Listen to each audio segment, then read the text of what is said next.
that is the case, we will resume our committee hearing as quickly as possible after the floor, and the record will show Vice Chair Wu is present, and Representative Bowers is present.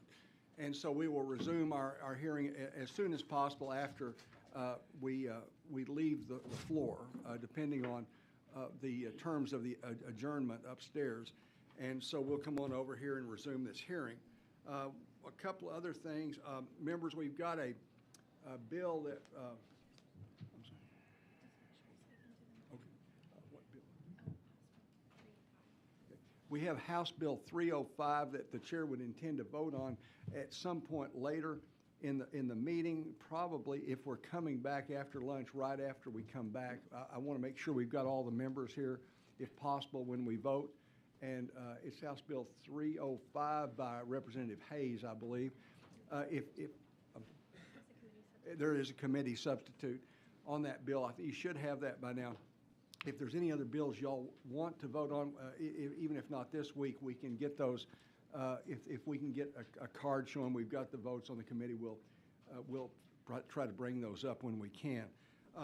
So we'll vote at some point in the meeting today when we have everyone here. The other thing that I need to do at this time is to announce a subcommittee. The chair announces a subcommittee with Representative Louderback as chair, Representative Moody, Representative Money, Representative Bowers, and Representative Little. The subcommittee will consider bills related to new offenses and changes in penalty for existing offenses. I think this is a very important subcommittee because the main charge to this subcommittee is to make sure, first of all, we don't try to pass conflicting laws this session, because we've got a lot of bills on those topics, and also to make sure that any penalties that we impose, ultimately that we vote on, are consistent and meet a pattern that is relative to the relative severity of the offense. The other thing is to make sure that we're not conflicting with existing laws that are already out there, and so that's going to be quite a job, quite a responsibility. And I would hope that next week in this committee, a full committee, we set a relatively light schedule of a few bills, and then the subcommittee could meet upon adjournment of the committee next Tuesday, if that's acceptable to everybody. Okay, so it is the subcommittee on new offenses and changed penalties. So at this time, the chair would refer the following bills that meet that subject matter description to the subcommittee. And once again, it's not a subcommittee just to bury these bills, but really to do some substantive work and make sure what we're passing out of here is a good work product. So House Bill 108 by Plessa, House Bill 285 by Ordaz, House Bill 288 by Bumgarner, House Bill 316 by Marianne Perez, House Bill 353 by Patterson, House Bill 379 by Guillen, House Bill 387 by Leo Wilson, House Bill 418 by Ann Johnson, House Bill 544 by Gervin Hawkins, House Bill 689 by Gervin Hawkins, House Bill 795 by Ann Johnson, House Bill 848 by Moody, House Bill 1092 by Shaheen, House Bill 1160 by Hull, House Bill 1255 by Toth, House Bill 1391 by Hopper, House Bill 1414 by Allen, House Bill 1422 by Hall, House Bill 1443 by Schatzline, House Bill 1490 by Swanson, House Bill 1509 by Hickland, House Bill 1572 by Campus, House Bill 1668 by Gertis, Cook, and Wilson, House Bill 1713 by Plessa, House Bill 1789 by Gertis, House Bill 1795 by Anchia, House Bill 1871 by Dyson, House Bill 1891 by Cook, House Bill 1902 by Cook et al., House Bill 2073 by Hull, House Bill 2407 by Capriglione, House Bill 2430 by Capriglione, House Bill 2444 by Hickland, House Bill 2593 by Metcalf, House Bill 2666 by Verdell, House Bill 2695 by Anchia, and House Bill 3061 by Oliverson. So those would be the bills that would be referred to the subcommittee to look at. So any objection to that, members? If not, we'll go ahead and do that. And then I believe we're ready to start hearing bills. Which bill did you have? Okay. Ms. Thompson, in pecking order, you would be the first, but I've got to get Mr. Ashby on because of one of his witnesses, if that's okay. So the chair would call up House Bill 2000, and recognize Chairman Ashby.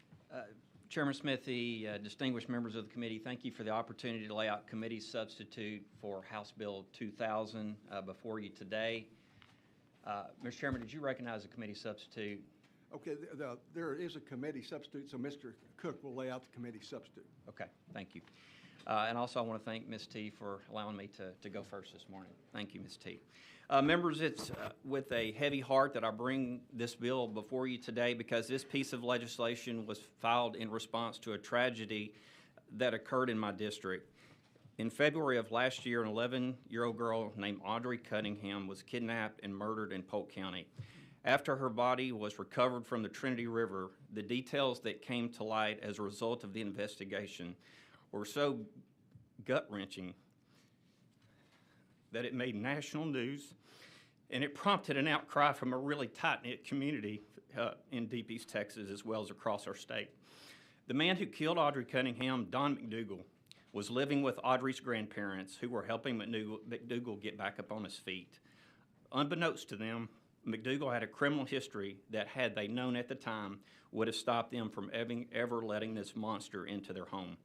Before Audrii's death, McDougal had been accused of indecency with a child after attempting to molest a young girl in 2007. Because the prosecution had no evidence to prove that he committed this act of molestation, McDougal struck a plea deal and was charged with the lesser charge of enticing a child, which does not require the offender to register as a sex offender. I can't begin to imagine the pain and the outrage this family felt after learning about McDougal's troubled past. And this bill, House Bill 2000, Audrii's Law, seeks to prevent tragedies like this from happening in the future. This bill would simply add a requirement for individuals convicted of child grooming to register under the Texas Sex Offender Registry. During the 88th legislative session, as many of you will recall, we created the criminal offense of child grooming in the penal code. To paraphrase the statute, a person commits an offense if they knowingly attempt in sexual activity with a minor. While this new offense is certainly necessary and carries with it a felony charge, the offense does not require the offender to register as a sex offender. Adding this offense to the list of crimes that require registration under the Sex Offender Registry will strengthen penalties for this heinous act and equip the public with more information to protect themselves and their families from these sexual predators. Members, the committee substitute simply names House Bill 2000 as Audrii's Law in memory of Audrii Cunningham. That's it. Thank you, members. I'll be glad to answer any questions that you might have. Thank you, Mr. Ashby. Any questions for Mr. Ashby? Mr. Wood? I want to be very clear with the committee. The law of grooming is already on the books. So That's correct. We're not adding that to the statute. And number two, the statute can only be against children. That's correct. Right? So this is not about adults. This is, if you're grooming someone and you're charged with it, you get convicted of it, it's only for grooming a child. Correct. Right? Thank you very much. This is a good bill. Thank you, sir. Any other question for Mr. Ashby? Okay, thank you. Thank you, We'll Mr. certainly Chairman. allow you to close. I appreciate and it. Is there anyone you think we should call as the first witness? Do you have Miss Munch, Tabby Munch? We sure do. She's the grandmother. I would respectfully request that she be called first. Okay, we certainly will. Thank so the chair would call Tabitha Munch. And Ms. Munch, we appreciate so much you being here this morning. And for you and the other witnesses, if you could do one thing for us, and when you begin testifying, is for our record to state your name, if you're representing someone, let us know that, or if you're here on yourself and someone, let us know that. And also, if you could clearly state your position on the bill. Yes, sir. My name is Tabitha Munch. Hold the microphone down. My name is Tabitha Munch. I'm here in 100%. I'm 100% behind this bill. I am her paternal grandmother. I'm here to represent Audrey, who cannot represent herself.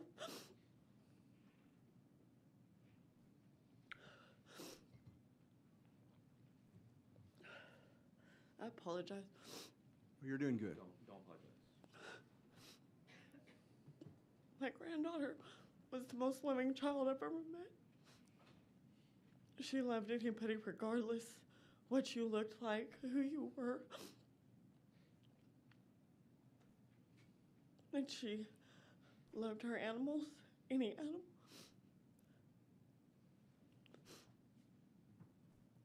We allowed somebody that we did not know after checking the registry had any kind of a sexual offense of any kind. My life is trying to help people, and in doing so, with checking the registry, my granddaughter was in danger. We never knew.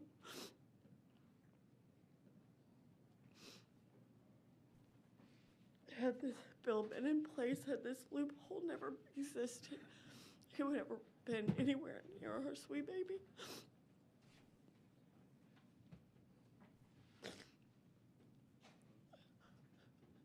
I'm not only asking, I'm begging that we close this loophole, that we make sure that my granddaughter's death is not in vain.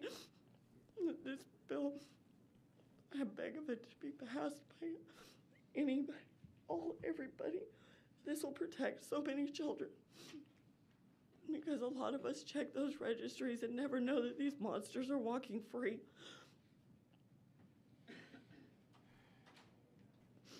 And I would thank everybody personally for supporting this bill.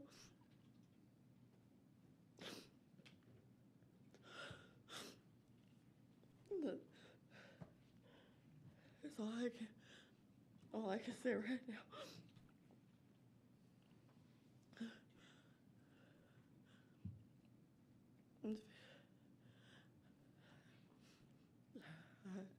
I close my Well, it's very compelling testimony, ma'am, and thank you for your courage to show up here today and do this, because by being here, you can hopefully help prevent this from happening to some other young person. So thank you so much for being here. Let me see if there's any questions, members. Anybody have any questions? Thank you. Yeah, just thank you so much for being here. Thank you guys for hearing this. I appreciate it. Members, next is Philip Munch.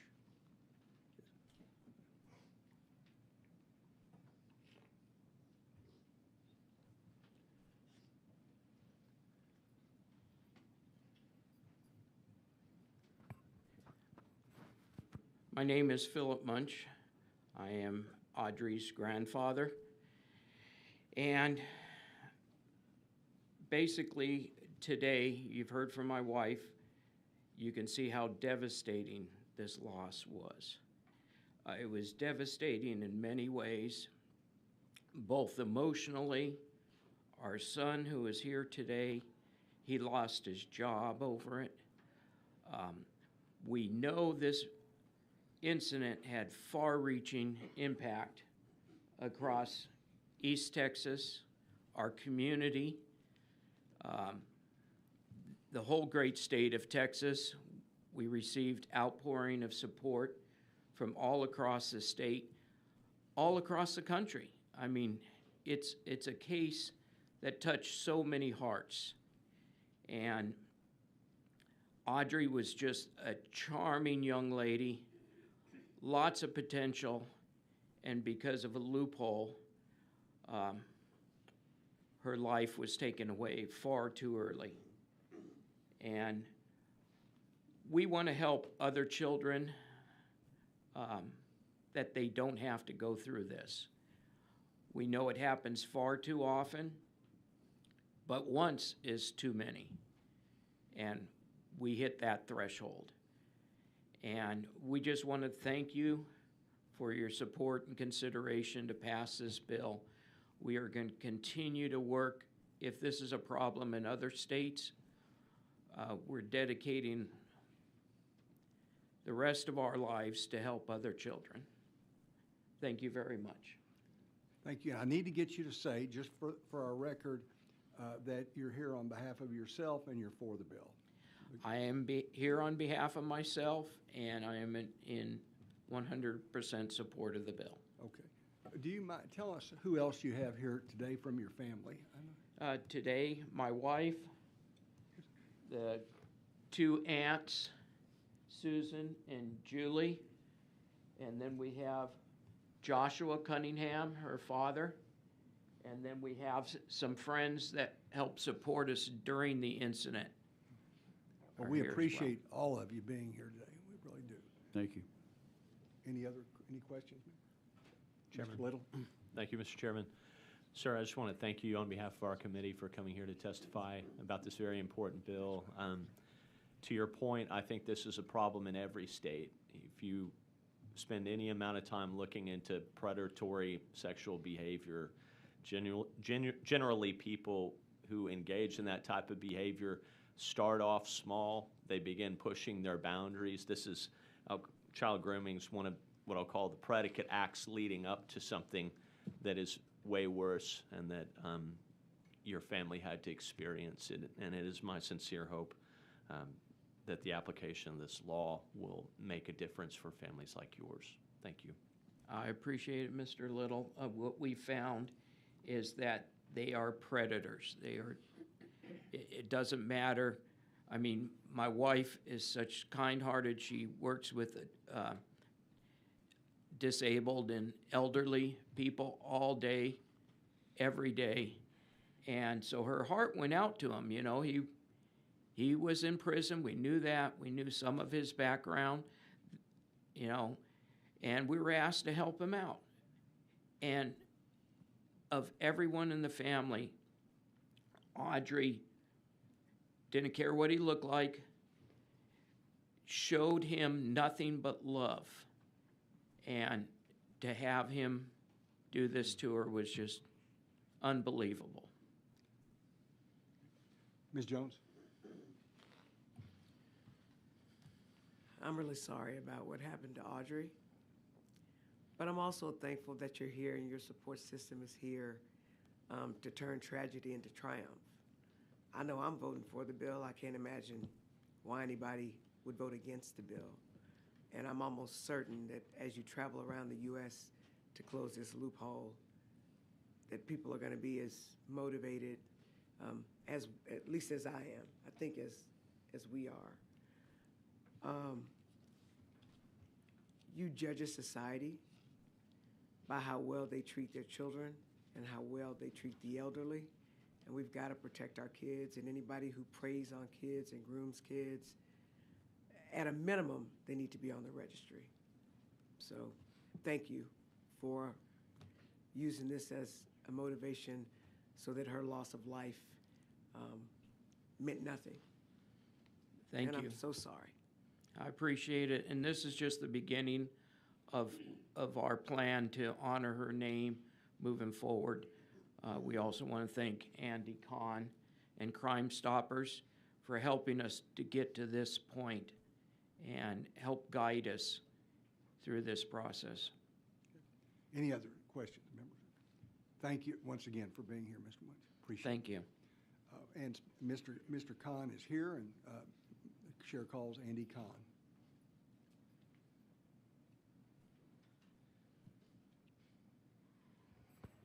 Good morning. My name is Andy Kahn. I'm Director of Victim Services for Crime Stoppers of Houston, and I wholeheartedly support House Bill 2000. I want to thank Representative Jones for her comments just now. They were very touching, and they hit home with not just us here, but I'm sure everyone is watching this as well. When I first began talking with the family after I discovered what happened with her and I discovered this little quirky loophole in the law, I told them Audrii Cunningham is going to be a catalyst for change. And that brings us here. Child grooming involves establishing an emotional connection with a child to lower their inhibitions for the purpose of sexual exploitation. Grooming is often a precursor to more severe forms of abuse, and recognizing it as a reportable offense underscores the seriousness of the crime. To put it bluntly, if McDougal had committed that crime today, he would have been charged with grooming. But he wouldn't have to register as a sex offender. That's what Audrii's bill takes care of, removes that glitch. So like Representative Jones says, I can't imagine, I get asked all the time, well, what do you think, is this bill gonna, pass? I usually say I'm cautiously optimistic. But frankly, this should be about as a slam dunk as you can get. So let's get this bill out of committee, get it to the floor, get it out of Senate, get it to the governor's desk in memory of Audrii Cunningham. I, like most people here, am sick and tired of naming bills after dead kids. But that's the reality that we have here. So let's honor Audrii Cunningham so that her legacy will last for eternity. And the goal is to prevent more Audrii Cunninghams. This will give parents a tool. And as you heard from here today, if they had known about his past history, which involved a sexually related offense, more than likely they would have not taken him in to be around an 11-year-old girl. This will prevent future Audrii Cunningham. So I want to thank Representative Ashby for his sponsorship and his willingness and eagerness to take this apart. So let's send a message out to the people of Texas, the parents of Texas, that we care deeply about our children, and let's pass Audrii's law. Thank you. Thank you, Mr. Conn. Any questions, members? Okay. Thank you for being here. We have Shannon Edmonds. You wish to testify? Okay. We'll just show Mr. Edmonds neutral on the bill. Okay. Anyone else here to testify for, against, or on House Bill 2000, the substitute? If not, Mr. Ashby, you want to close? I will. Okay. Members, thank you for your time and your favorable consideration of Audrii's Law, House Bill 2000. I respectfully ask for your favorable consideration, and with that, Mr. Chairman, I close. Okay. Any questions for Mr. Ashby? Members, I don't know of any opposition to this bill, but we do have a couple of members who aren't here right now. I'd like to give them the opportunity to vote on the bill, so we will try to pull this bill up later today and hopefully get it out. I'm sorry that we can't do it right now, but these members will really want to vote on this, I'm sure, to have their name on the record to vote for it. So, but it's a bill that we need to get out of here and get passed. And I'm just sorry that we ended up in this. Sorry, we have to pass the bill. Right. So, thank you, Mr. Chairman. Any other questions, members? If not, if there's no objection, we'll withdraw the substitute for now, and we'll leave House Bill 2000 pending. Thank you, members. Thank you, sir. Next, the chair would lay out House Bill 1778 and recognize Dean Thompson. Mr. Chairman, it's delighted to see you and the committee. We just wish you were on the committee. Yeah. I've never been on this committee, but we used to be on the insurance committee together. Mr. Chairman, this is another human trafficking bill that we know is one of the fastest growing crimes impacting every continent, every economic structure in the world, even Israel, where Jesus drove the cross. Human trafficking is a problem there. Effectively, we've been fighting this bill here in Texas, and I think Texas leads the nation on its ability and tenacity in trying to stamp out and do something about curbing this crime. We've been fighting this crime, but it requires a comprehensive, coordinated response from all facets of human trafficking prevention, protection, prosecution, and support services. To give you just a snippet of background, the Human Trafficking Prevention Task Force was established back in 2009 under the office of our Texas Attorney General, and is comprised of members from across the state who are charged with developing legislative recommendations, policies, and procedures to assist in the prevention and the prosecution of this horrific crime. This bill is a culmination of the task force's unanimous recommendations to the 89th legislature and will continue to keep Texas at the forefront in fighting against human trafficking. Specifically, the bill adds the Office of Court Administration to the Human Trafficking Prevention Coordinating Council. It requires body-piercing studios to post signage on human trafficking. It requires human trafficking training for employees of tattoos or body-piercing studios. It requires continuing education for barbers and beauty shops. If there's one place in the world that a person's going to go who are trafficking individuals, they're going to go either to the barber shop or the beauty shop or both. It clarifies penalties enhancements for trafficking a child or a disabled individual, regardless of whether the perpetrator knows the victim's status as such.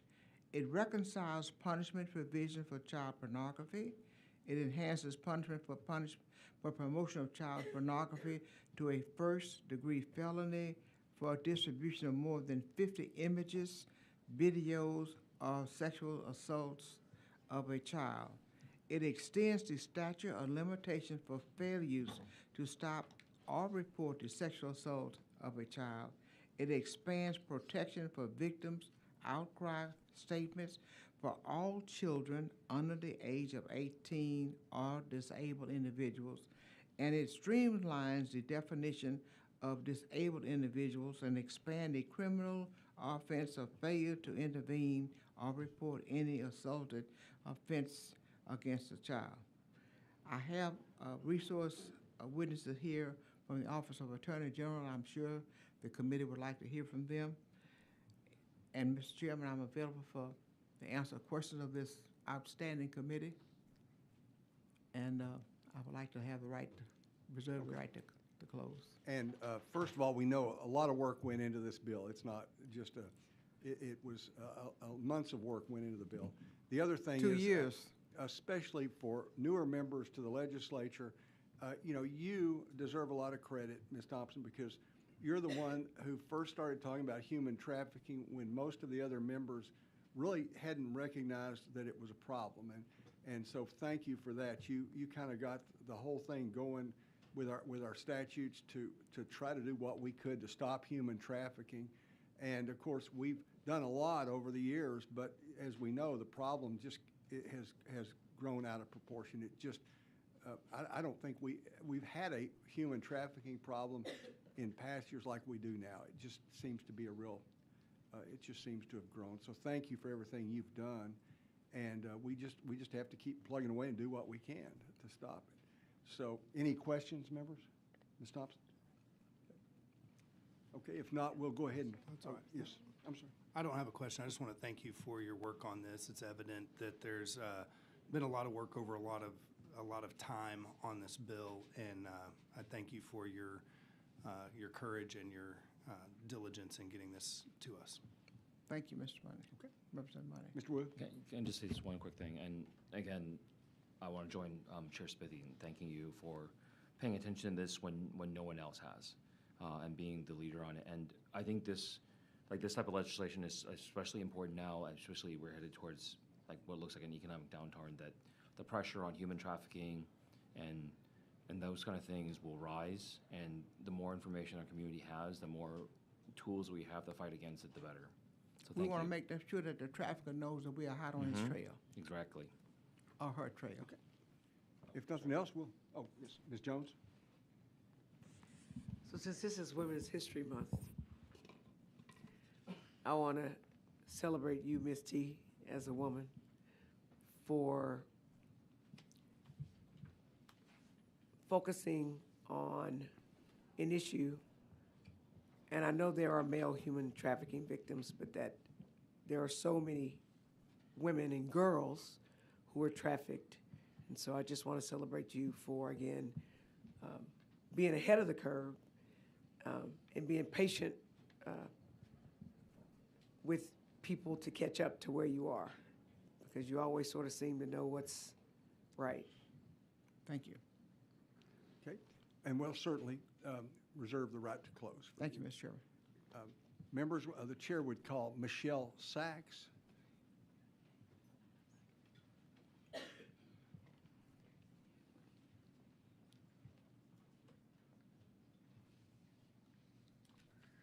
Hello, thank you. My name is Michelle Sachs. I'm Executive Director of Street Grace, Texas.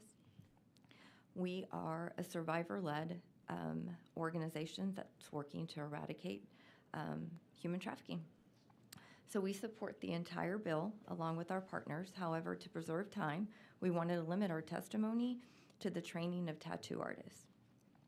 This is a particularly strategic group to train, as so often tattoos, or branding as it's often called in the trafficking world, go hand in hand. I've been in the movement since 2011. I have spent 14 years training professionals, school staff, community, and even students on signs of trafficking. So for 14 years, we've talked about tattoos and branding being one of those signs. Even though certain signs at times change, this one has stayed consistent for as long as I have been in the movement. So when we look at the prevalence, many victims of human trafficking, especially those involved in sex trafficking, are branded with tattoos by their traffickers. Experts believe that around half of sex trafficking victims have a branding mark somewhere on their skin. The purpose of this is to serve as a designation of ownership and can communicate message of both victims and potential buyers. They are used by traffickers to assert control and deepen the trauma bond with their victims. There are common themes with these tattoos. Oftentimes you see names or initials of traffickers. Sometimes you see distinctive symbols such as weapons. Other times you see depictions of wealth such as barcodes, currency symbols, and money bags. And then themes of just money and loyalty. And so when you look at the location, many of them placed in highly visible areas. What I've seen in my line of work are on the neck, somewhere on the face, and even on breasts. And then sometimes the locations are hidden to where you can't see them. The presence of unusual tattoos in a typical location might prompt consideration that the individual is a victim of human trafficking. However, we also want to note that just having a tattoo alone is not a sign of trafficking. We know that tattoos are very, very common in the general population. So my prior work as a forensic interviewer working directly with victims of trafficking, I can tell you that branding tattoos have significantly affected survivors' mental health and can impede their healing process. Many survivors report physical and emotional pain associated with these markings, especially if they're out of the life trying to find jobs, and also just that constant reminder. We wanted to share one story as I wrap up. We had a 14-year-old girl who was being trafficked, and if she earned her quota, she was going to get a tattoo that she had designed herself that had rainbows and butterflies. She fulfilled that quota, sleeping with numerous men a night, and got what she thought was a tattoo at the base of her back. But when they finished and she looked in the mirror, the tattoo said cash only. After being recovered by law enforcement, with the help of nonprofits, she was able to get that tattoo removed. I should mention that that's also a hindrance too. It's expensive to get them removed. So therefore, again, Well, it we just appreciate prolongs. your It prolongs the testimony. healing process. But thank you so much, and I also want to say thank you to Representative Thompson for working so hard on trafficking for all these years. We're out on the streets doing the work, and knowing that we have the support of Representative Thompson here at the Capitol is definitely very helpful. Any questions for Ms. Sachs? thank you for what you're doing. Appreciate you being here today. All right, thank you. We have Alan Place, former member.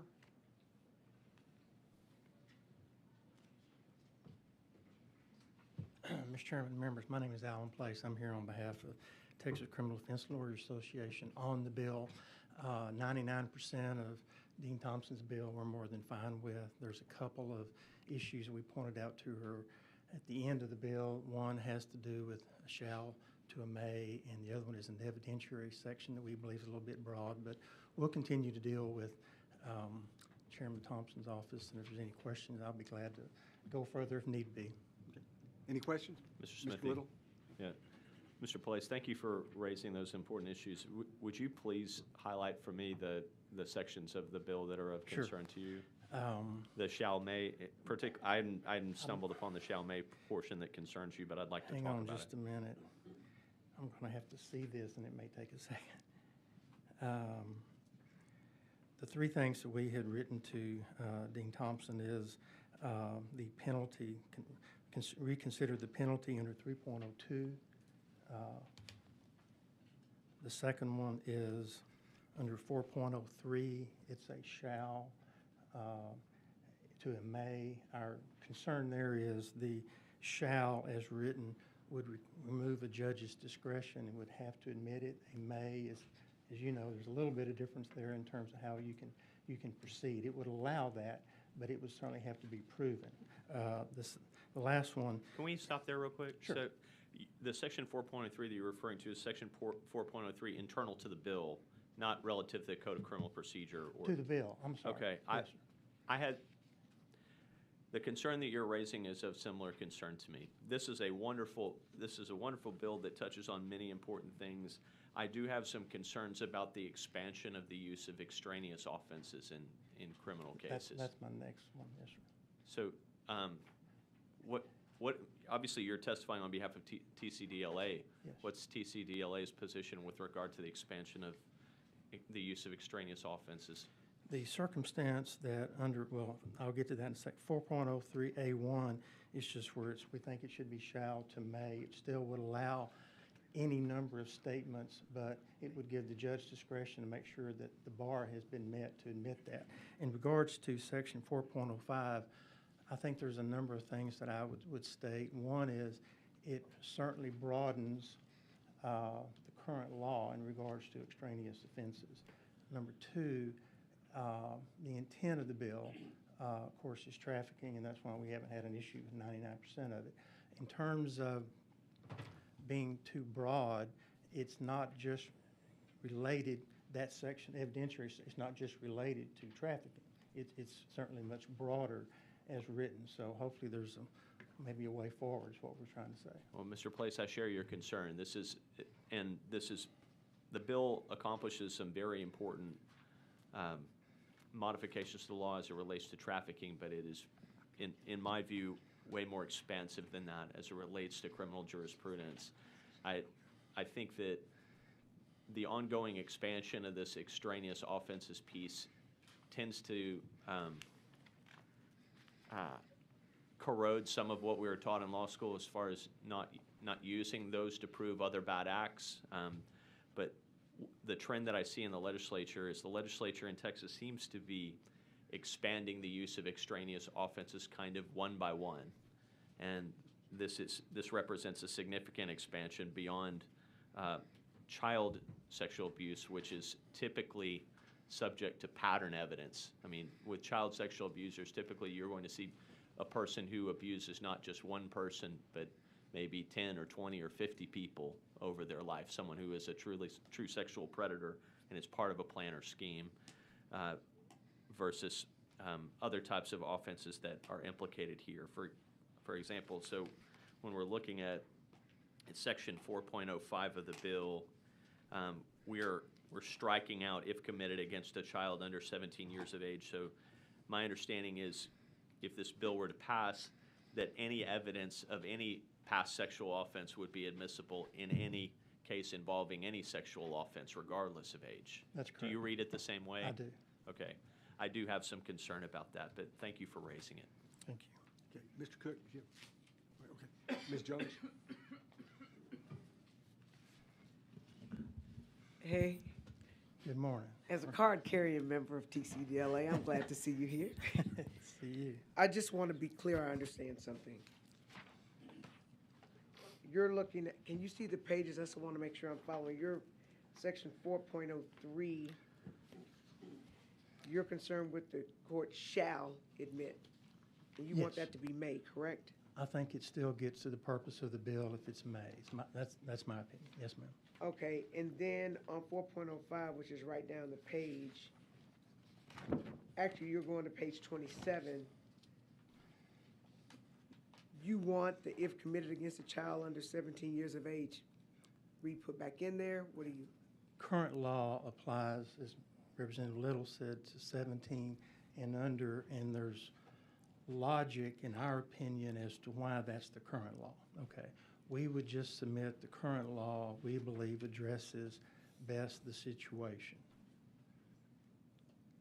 so you want to just leave that in, or you don't think we need this section because it's already addressed? Our suggestion in terms of how you read the bill would be to strike section 4.05. That's our initial suggestion, barring further talks with Chairman Thompson. So you want to strike section 4.05? That's correct. Okay, I just wanted to Sure, make understand. certain what you wanted. I Thank understand. you so much. Thank you. Any other questions? Okay. Thank you, Mr. Blake. Thank you, for Mr. being Chairman. here. Is there anyone else here to testify for, against, or on House Bill 1778? There appearing to be none. Ms. Thompson, if you want to close. Mr. Chairman, thank you very much, and I close. Okay. And I understand you're working on a substitute, maybe, and you'll kind of visit with Mr. Place and, oh, yes, Mr. And I'm so, and it's not a question, but more comment, and kind of pivoting off of what Chairman said. I know you're working on some of the language. I've talked to some prosecutors about Article 3 of the bill covering child pornography. In the past, what we've done to increase the punishment for those types of offenses, we say, well, the number of images you have is how we're going to track that. We've started to get away from that a little bit and moving towards what's contained in the image, right? And so, and this bill does that. It ratchets those numbers down and creates the penalties higher.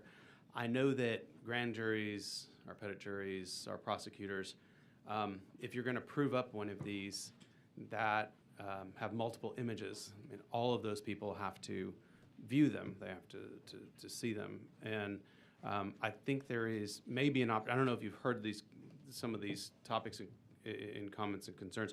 Perhaps there is a way to get away from the way we've done this in the past, which is basing it off of number of images and moving more towards what is contained in the pornographic image or video. And so we've done that in some respects, and I think maybe there's a way to do it. It could certainly, I mean, truth be told, any one of these pedophiles that has these things has a phone with thousands of these images on them. That's why you've ratcheted these numbers down to increase the penalties.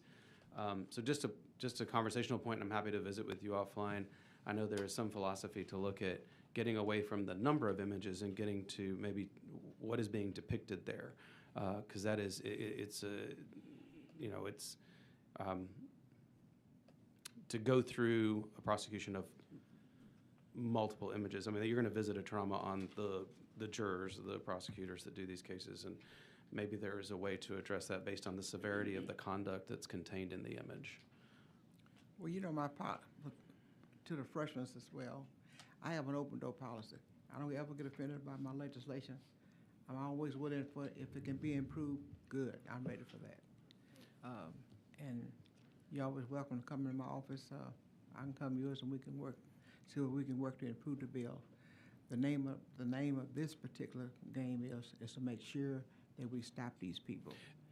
And in stopping those people, we don't want to perpetrate on the rights of others.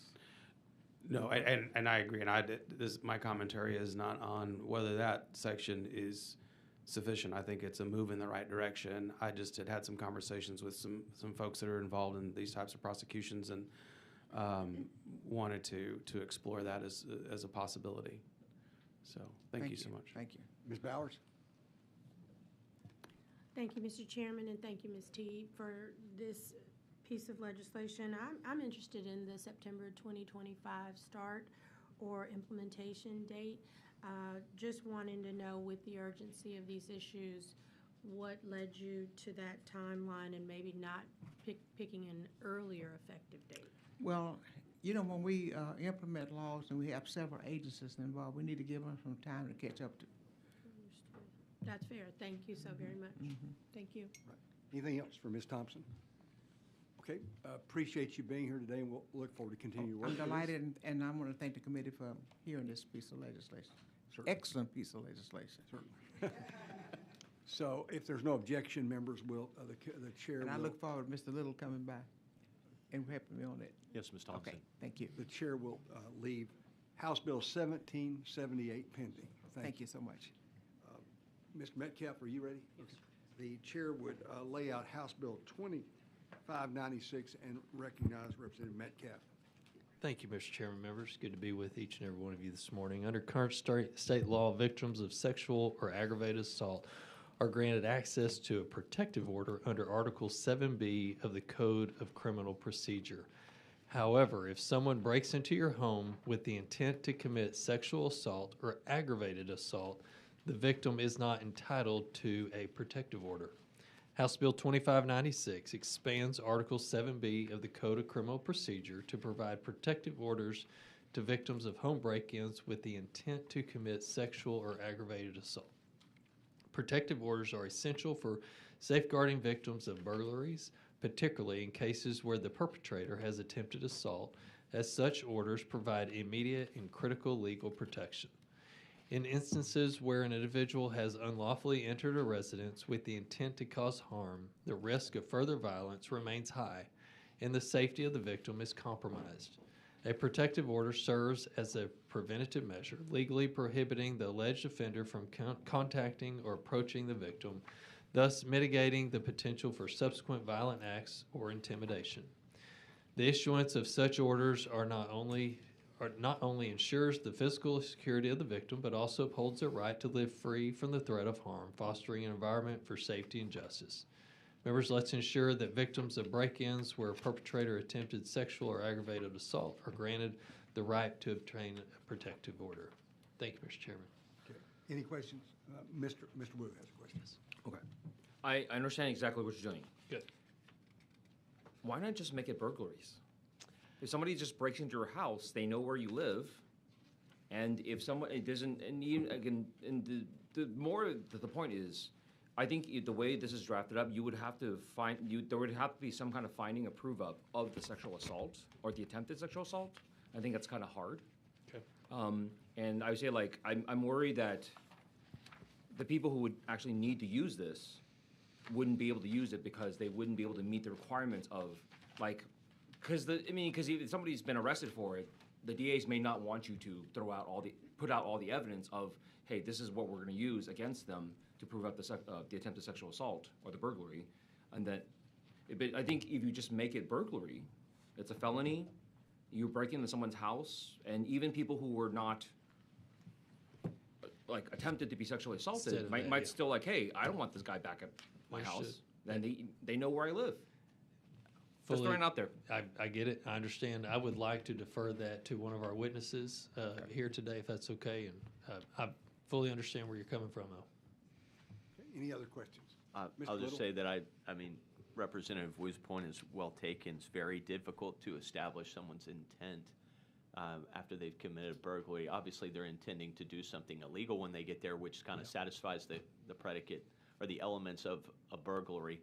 An entry into a dwelling with an intent to commit some other offense, but it's very difficult to dial in on what they intended to do when they get there if they were interrupted and arrested in that purpose. So, I think Representative Wu's statement is well taken, that the bill may have more effect if that subsection dealing with committed the offense with intent to commit an offense listed in subdivision 1 of the subsection, if that part is stricken, I'd certainly consider that as well. Understood. Thank you for the feedback.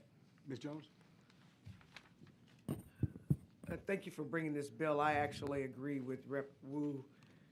I've had my house broken into, and the truth is, you never have peace anymore. Especially if you don't know who did it. And the one place we should feel safe is in our homes. So, I mean, if you changed it, just because I don't think that it's that just because you break into my house because you want to do something sexual to me doesn't mean that if you just break into my house, I'm still not terrified. Understood. Right. Yep. So, and sometimes you may break in to do something and it goes really wrong and really bad, and the next thing you know, I'm dead, and then there's a capital murder. So I just don't want people at my house. Understood. Or anybody else's house. Agreed. Thank you. Thank y'all for your feedback. Mr. Money. I'm going to belabor the point just a little bit more. No, I appreciate everything everybody said, but as I was reading through this, and I think it's a good bill. But I would think that most of those people that apply for a protective order under the subchapter, or that apply for a protective order, are doing that against someone that they know and they've had prior contact with, usually a family member, someone like that. And I don't care if that person broke in to apologize. If they break in to apologize, to Ms. Jones' point, that's a terrifying thing. That turns into that. So if we've had an altercation and you've broken into my house for any reason after that, it's a problem. I think we need to allow for a protective order there. Absolutely. Thank you. Thank you, Mr. Chairman. Any other members. questions? Good. Thank you, Mr. Thank you. Metcalf. And so Chair calls Britt Ligon. Ligon? I ought to know that. I'm sorry. Good morning, sir. How are you? My name is Brett Ligon. I'm the District Attorney in Montgomery County. We are the county immediately north of Houston. The small city where I'm from, Montgomery, Texas, is otherwise known as the birthplace of the Texas flag. We have the Woodlands, Lake Conroe, and steer communities like Cut and Shoot, Texas. So that's where we're from. We had asked Representative Metcalf to file this bill based upon a case that had occurred within Montgomery County, but listening to Professor Jones, Wu, and Little, I believe, I'm in complete agreement. I was here to defend a narrowly tailored addendum to the protective orders, but I believe that Vice Chair Wu and Committee Member Jones have struck the nail on the head. When you burgle somebody's home, the way that the statute currently is, it's not just to commit a theft, right, which it was when you and I were in law school. It's been amended to also include assaults and to include sexual offenses as well. So these are all first-degree offenses by themselves, and so I do agree, as amended, issuing a lifetime protective order against somebody that has committed the offense of burglary to protect somebody's home, because we don't expect a victim to have to move out of their own home just to remain safe in their domicile. So I agree with the provisions, and I will quote Ms. Thompson earlier, this is a beautifully crafted piece of legislation. With y'all help, I think it got even better. Any questions? Mr. Wood? And I think, I don't want to beat this point to death, but again, I think to Rep. Jones's point, like, dude, if somebody broke into my house, it would make me feel a whole lot better. I know that that person might be in jail, or they might not, they might get out at some point. I would feel a whole lot better if there was just something that says, hey, by the way, even after you get out, don't go anywhere near there. Well, and to your point, regular burglary is 2 to 20. If it's one of the aggravated offenses, it is a 5 to life. But oftentimes, if you're dealing with an offender that has a long period of life left, say it's usually a domestic violence relationship, or as you indicated earlier, these are usually burglaries where somebody knows somebody. They're the known assailant. And so the lifetime protective order would extend even beyond the period of deferred adjudication or beyond a period of incarceration. But the statute as exists does allow those people to petition the courts to remove the protective order at some time in the future. So all that is already in the statute. So I believe it does protect everyone with y'all's addendum. Make the prove up a lot easier. Thank you. Anything else? Ms. Jones? I also like that the victim doesn't have to go and try to pay for a protective order in protective order court, right? And then you don't always get a lifetime protective order. Correct. I know that the MOEPs actually, and that's the emergency order of emergency protection for those of you who don't know what that means. I know you know, but this is for the listening audience. that like it's like 61 days or something. So when 61 days if it involves a weapon, 31 to 91 otherwise, but can be up to 91. Right, but my point is this. I cannot tell you the number of clients I'm like, this over in 61 days, or this over in 91 days. Well, so I still don't want you at my house. Exactly. So, and so a lifetime protective order, I think is important because it also accounts for, if I have a lifetime protective order just by you coming into my house, if I move and you are ticked at me because I helped prosecute you. If I move somewhere else, you can't come to me either. Correct. And go there. So I'm glad to see that.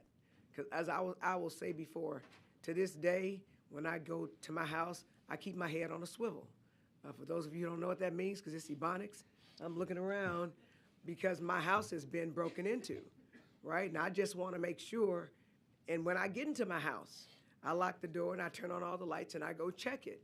Before my house was broken into, that never happened. It never occurred to me that someone would invade the most personal and private space that I have. Yes, ma'am. I understand. Okay. Agree and agree. Any other questions for Mr. Ligon?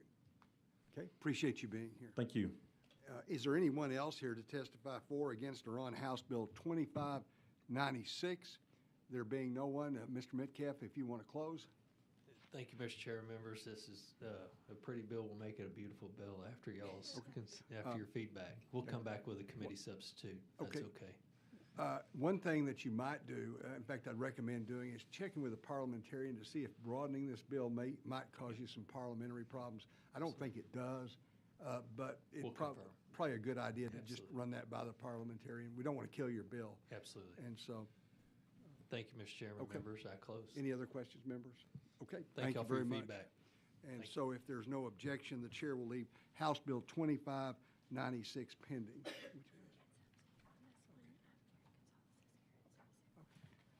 Ms. Gonzalez, you ready?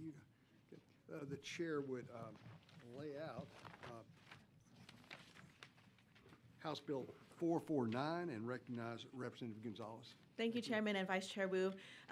So there's currently a loophole in legislation that must be addressed. Last session, we did legislation when it came to the creation and distribution of sexually explicit videos when it comes that are being made by AI, but the law only said videos. So we're just trying to close a loophole to also include photos because if you read some of the news stories, like I'll give an example, a teacher was taking pictures and making deep fakes with the students' pictures, and so it was but because it was pictures, not videos, we weren't able to use this part of statute to address that. So we're just closing a loophole. It's pretty self-explanatory. Y'all are the experts. This is a really intimidating committee with all y'all lawyers. I'm just a professor/farmer. So, but with that being said, I request favorable consideration and reserve the right to close. Okay. Any questions for Ms. Gonzalez? Okay. Thank you very much. Thank you, Chairman. I'll go ahead and call Audrii and Shelley.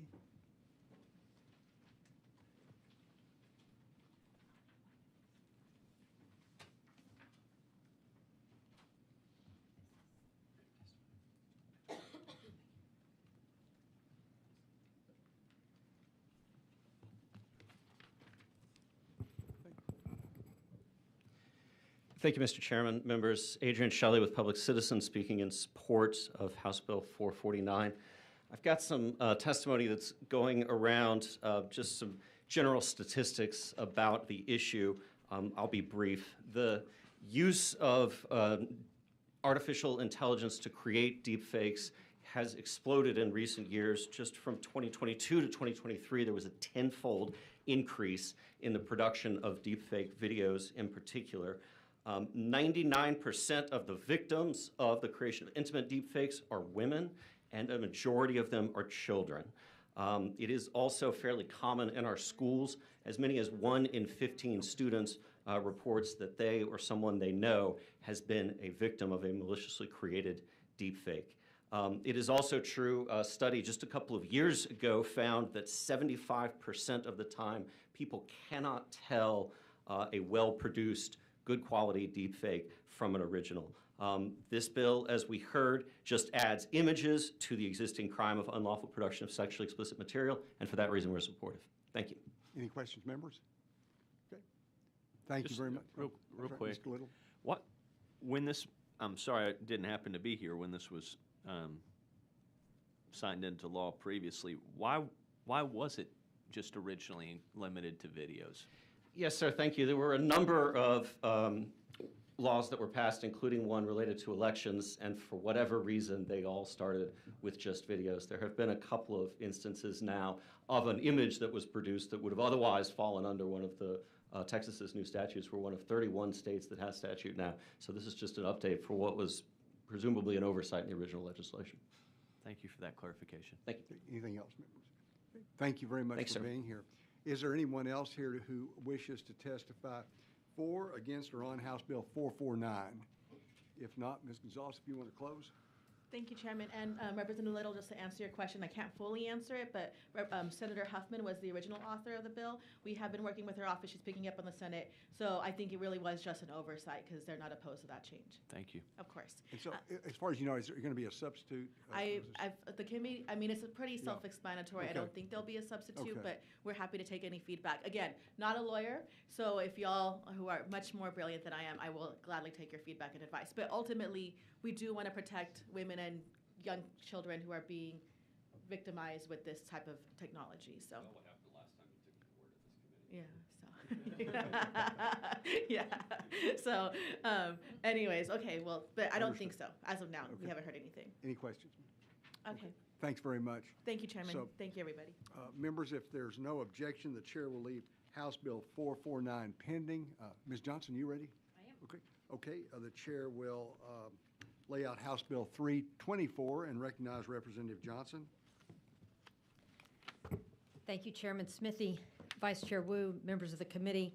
I appreciate very much the opportunity to present House Bill 324, or also known as the Summer-Willis Act, who you will hear from this afternoon.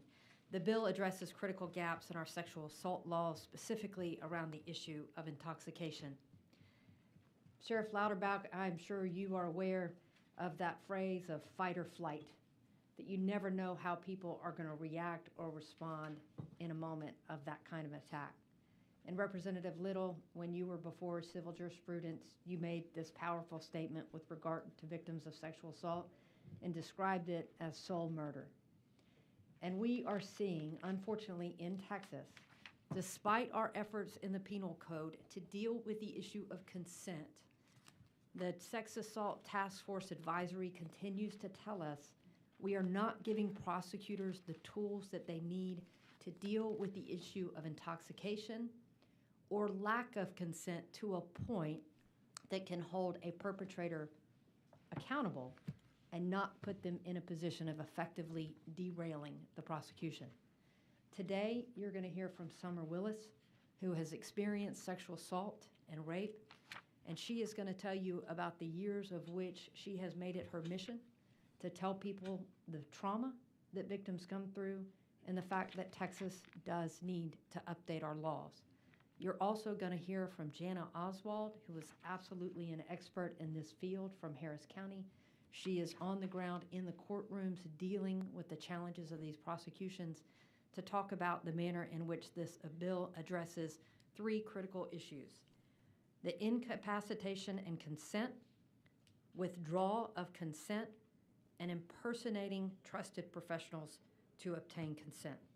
Chairman, I'm happy to take any other questions. Ask that the committee gives a chance to these two witnesses and reserve the right to close. Any questions? Mr. Little? Thank you, Chairman Smith. You just, Representative Johnson, I asked these questions with great temerity, understanding that this is your area of expertise. I spent a lot of time with this bill last night trying to really understand its effect, and the portion that I'm trying to really understand the most is dealing with what I'll call the rewrite of the mental state provisions within sexual assault. And one of the changes that your bill seeks to make is that the aggressor knows or should have known that the victim was incapable either of appraising the nature of the act or resisting the act. And I can understand how that would, how that provision would be engaged if the victim were drugged, too drunk to know better, somehow otherwise incapacitated. I'm looking at that provision and wondering, what is the real life on the ground application of incapable either of appraising the nature of the act or of resisting the act?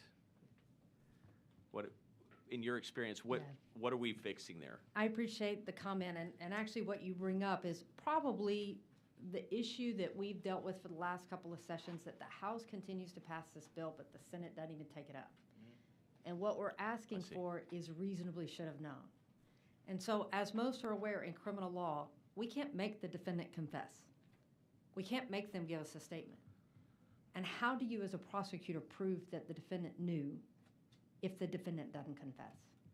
And so what we're looking at here is the circumstances of the facts to show that the defendant reasonably should have known based on the fact pattern is there. And part of this here, and you've seen this recently in the news, with individuals that are intoxicated and have a question of whether or not they have withdrawn consent or have not, and you've had prosecutors say, hey, I can't make it fit into the existing provision or statutes of consent to let the jury make the determination. And you're right, Representative Little, part of this is, and I do have a prosecutor here that can answer on the ground examples of where it's happening.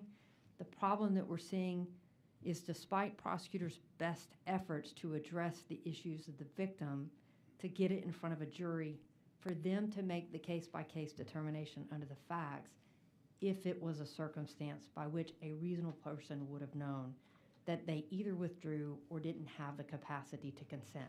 When you flip that into not what we can see the defendant should have known, but that the state has to prove what the defendant knew, it puts all the power in the defendant. I see your point. The other thing that I looked at with some great interest was the modification to the, call them vulnerable persons provisions. You're pulling within the ambit of the statute people who impersonate a public servant, impersonate a clergyman, impersonate a coach or two. Does that happen? Yeah, all the time. I wish that wasn't a real thing, but there are lots of folks that like to walk around and pretend to be cops or pretend to be other clergy or anything else. And so when people think that they're effectively giving consent to somebody that's an authoritative figure, and I've asked the same question, why don't we just allege fraud and that there wasn't really consent? So I would liken this to like aggravated assault deadly weapon, where by statute we say if you have a gun, if you have a knife, you don't need to prove any more than that. The jury can make that determination.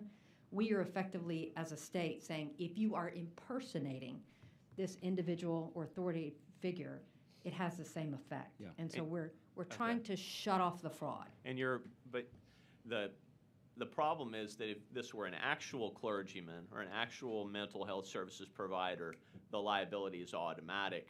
Whereas if you're just saying, well, I'm not actually one, I'm impersonating, you don't fall within the ambit of the statute yet. You mentioned liability, and so when you say that, I think of civil. So I want to make, we're still criminally talking, liable. Yeah, criminally responsible. So yeah, what we've done is the one thing I can tell you about perpetrators, they will pick the vulnerable group. Whether it's in a church camp, whether it's in the mall, a perpetrator knows how to pick a vulnerable person. And many circumstances, vulnerable people may come before clergy, other healthcare professionals, and they're there seeking support and advice. That's the kind of relationship by which that other individual has some ability to not only display, and we've heard it, we've heard about religious individuals that have indicated, I've heard about it to married spouses, that having sex with them was going to better enforce their relationship with God. Now, that sounds shocking that it would come from somebody that is trying to portray themselves as a man of God, but those are real scenarios. And so we're just taking that one level further, that for the people that are perpetrators that know that that important relationship with somebody like a counselor or a clergy or a coach or a tutor is somebody that gives you a pathway of trust, that even worse, if they're impersonating that pathway of trust, to get them to comply with sexual assault, we're not going to give them that get-out-of-jail-free card. Okay. Thank you so much for those clarifications. appreciate it. Appreciate it. I reserve the right to close unless there are other questions. Ms. Jones had a question. So I was trying to follow the conversation. I actually like the little tag team thing that Rep. Little and I do, but I was trying to follow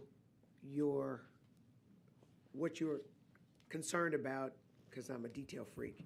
So can you just tell me where you were looking that concerned you, so I can just have that for my notes?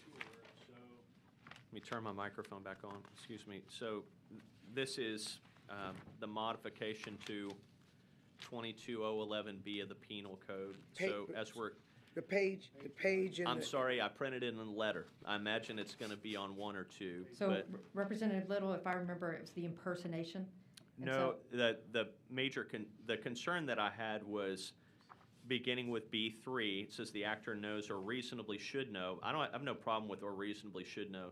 The other person is unconscious, physically unable to resist. And then C, incapable either of appraising the nature of the act or of resisting the act.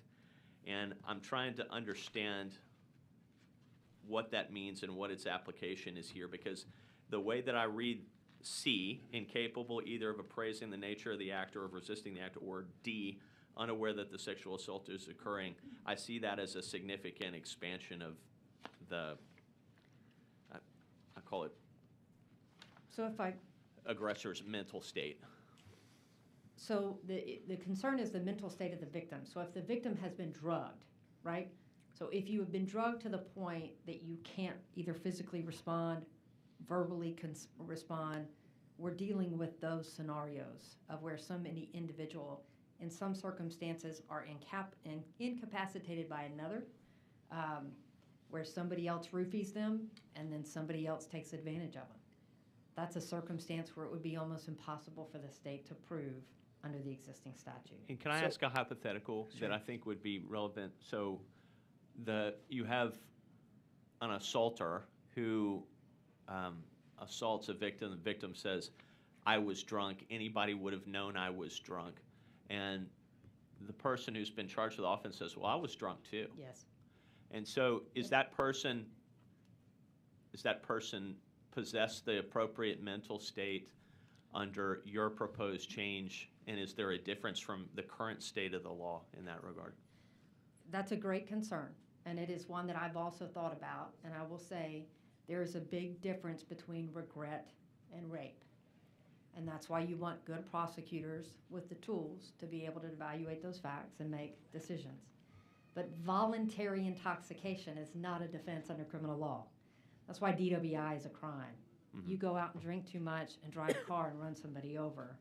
We don't allow you the defense to say, I'm sorry, I was drunk. If we don't allow the defense in hitting somebody in a car, how could we equally allow them effectively to say that on rape? And that's part of the challenge. It's not a defense under the law. But it's currently, because of the state of the victim and their intoxication, effectively becoming like a get-out-of-jail-free card for the perpetrator. That's what I was wondering. Thank you. You're welcome. Representative Jones. Thank you. Sorry. So you said something that I now have a question about. You said if you're incapacitated by another. Right now, we're not catching that. Right. So that's somebody roofies me or something like that. Or one person roofies you, another individual takes advantage of them doing the act of incapacitating you and taking advantage of you. So I've got two questions. The first question is, how do I know if somebody roofied you? Like let's say you're roofied. Yeah. And then I do something to you. How is there a requirement that I know they roofied you? No, and that's why you're looking at if a reasonable person in this circumstance would have recognized this was not somebody that should have been sexually assaulted. This is not somebody that was consenting. And that's why the challenge is, it really is about giving prosecutors the tools to have available in a fact-by-fact situation to be able to have the leeway to be able to get this into a jury. Then another question, why does it matter? Like, let's say the person drank too much and they're literally incapacitated, right? And they pass out on the And floor. they pass out on the floor. That cannot be implied as consent. There's no consent. Okay, I just Right? was, okay. So, and the question right now is, we are putting too much of a burden on the victim to somehow prove that they didn't consent. We're trying to shift this to recognize, just because you see a drunk college student incapacitated at a frat party, that doesn't mean you can. Say it's easy pickings. And that's the point. It's easy pickings. And right now, despite the fact that Texas has tried, and we've got some laws around the issue of consent, we're not capturing the full breadth. And I will say, just like we do we saw Ms. T come up here every 2 years on human trafficking, I hate to tell you, perpetrators, when they figure out there's a loophole they can exploit, they for damn sure exploit it. That's right. Okay. I think I understand. And if I have any more, I'll just come Please, to you. and we have this amazing prosecutor here today that can answer this stuff better than I can. Mr. Money? Thank you, Ms. Johnson. Thank you for working on this important issue. I think over the last 15 or 20 years, this is one of the scariest scenarios that I read about in the news. Thankfully, I'm not in criminal law, so I don't have to prosecute or defend cases like this. But there's horrific stories on both sides. And so I'll use Representative Little's word, temerity. I'll step into this not only because of my lack of legal experience, but just the sensitivity of the topic. And my concern here is I've got layers of concerns on both sides, because I want to solve the problem that you're solving, and I don't know where I am exactly on this bill yet. But ultimately, a judge or jury is going to have to prove beyond a reasonable doubt these things. And so you back up, and you already have a situation in which, if a crime occurred, it occurred in an intimate setting where usually there are no other witnesses or any evidence other than the defendant and the victim explaining what they think happened. You have, usually in both cases, alcohol. I appreciate what you said about voluntary intoxication. That's true, and I would encourage everyone to not go to the frat party and get drunk and look to carry some, to go home with someone. But in that case, you have alcohol. You have consent, which in intimate settings, whether there's alcohol involved or not, is sometimes murky, and it can be given and withdrawn at various times. And then you have a knows or reasonably should have known standard that it complicates it even more. And so all of that being said, I do not want any young woman to ever, or old woman or person, to be taken advantage of, whether they have had a drink of their own volition, have been slipped something by someone else. I mean, people should be protected from sexual violation in every respect. I also don't want someone to be accused and convicted of something that is I get it.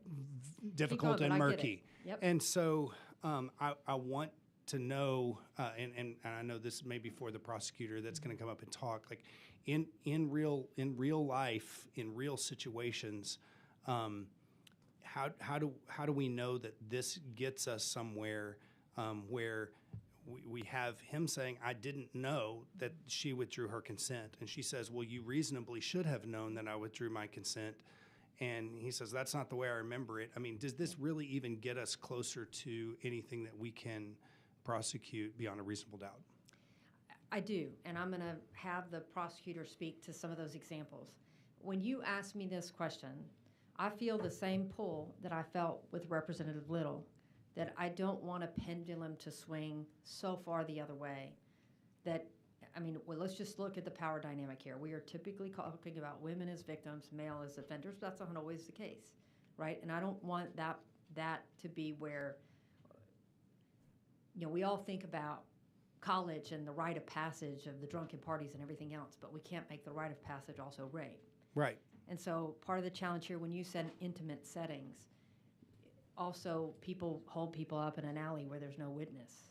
And that's part of it. These are not always intimate settings. Sometimes these are settings that the perpetrator puts in place that there is no witness, there's no ability to have a witness, and you are taking their word versus the other.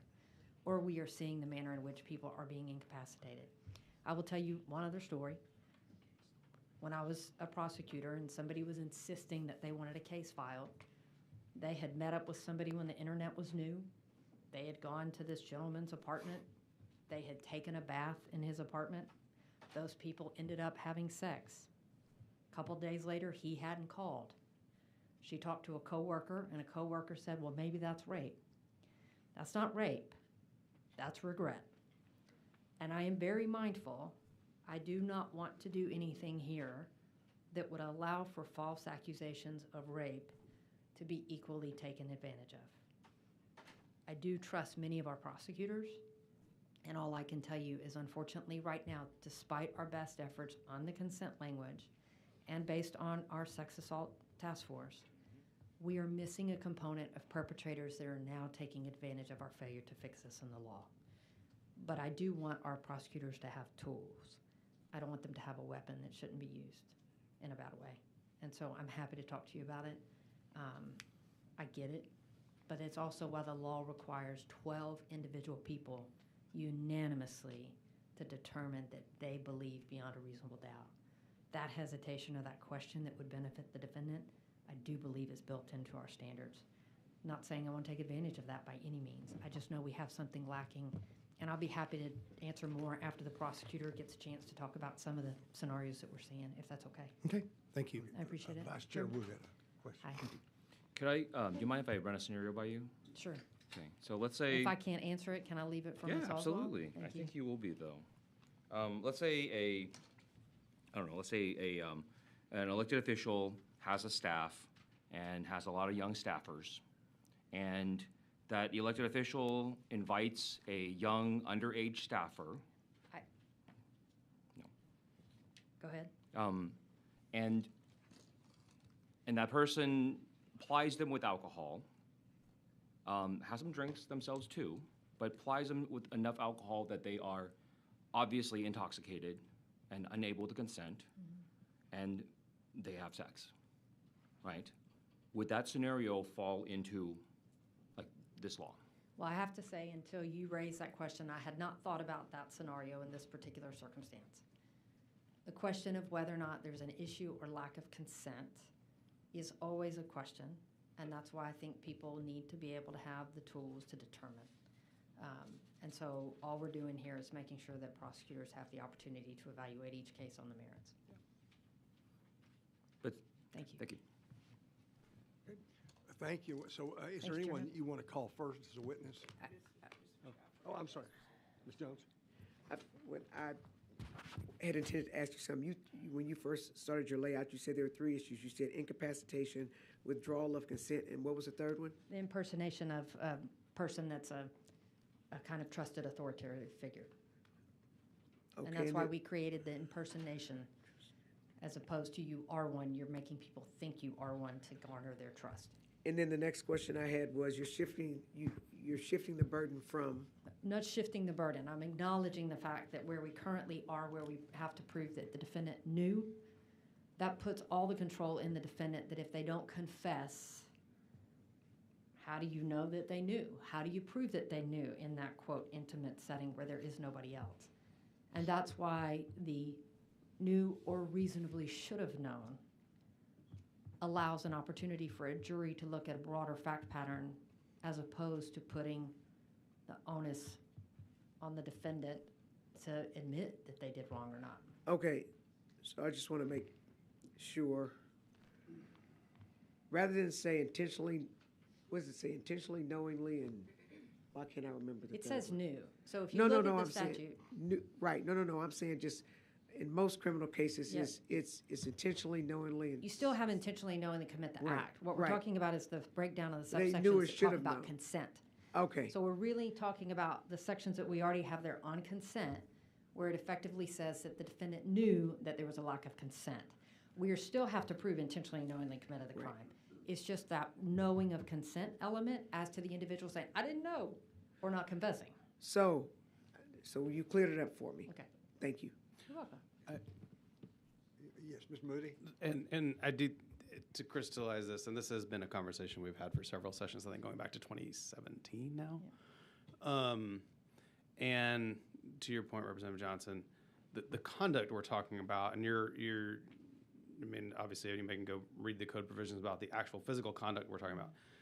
In these instances, and what you've got in your amendment going to be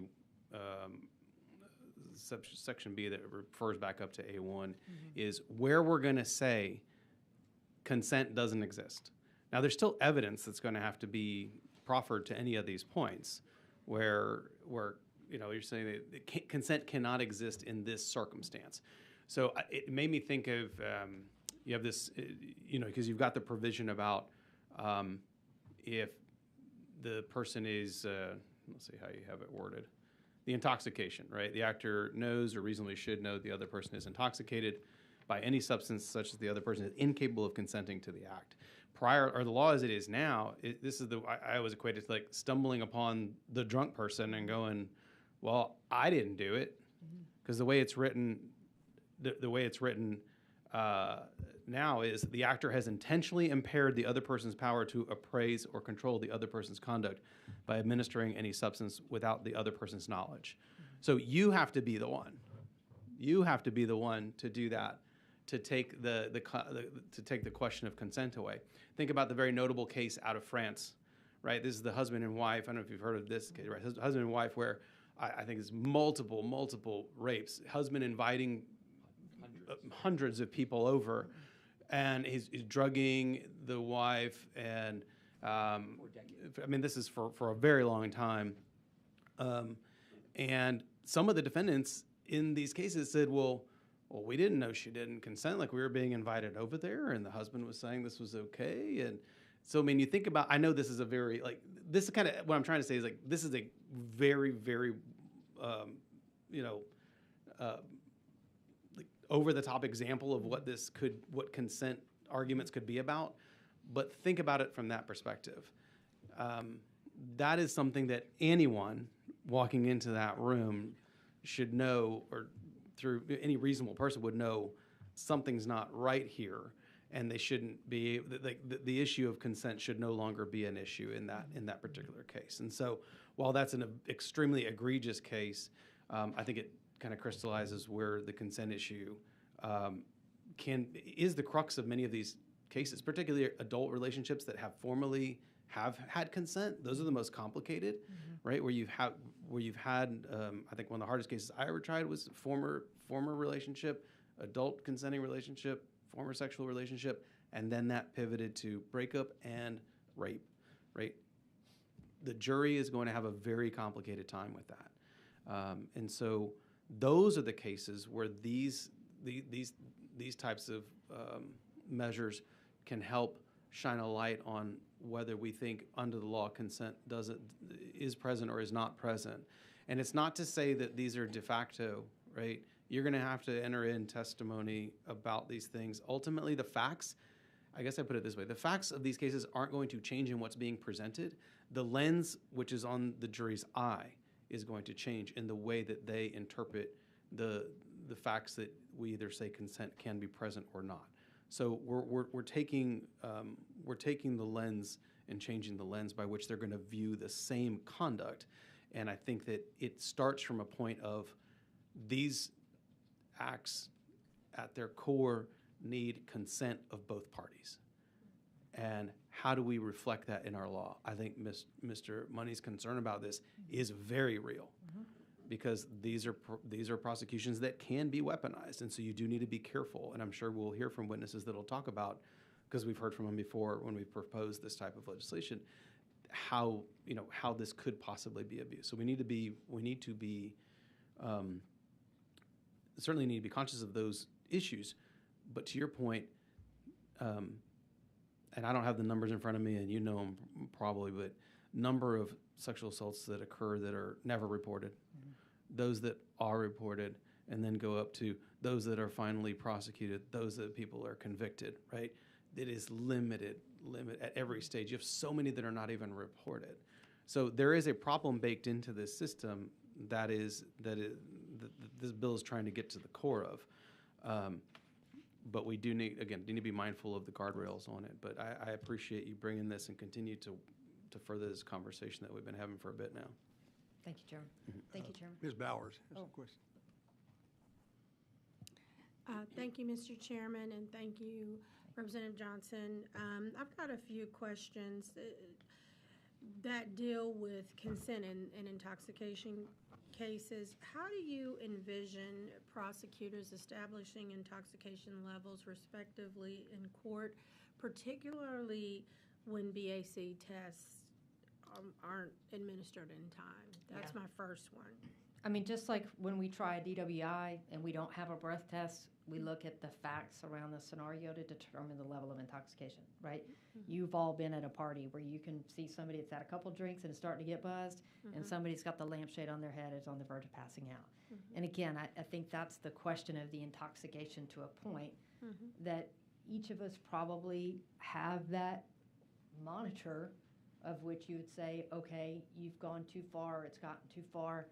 And that's at least what this does, is give, and we're not requiring a breath test or a sample or a blood sample of where your level of intoxication is. You might have it if you've got somebody that actually went in and did a SANE exam and had the toxicology for that.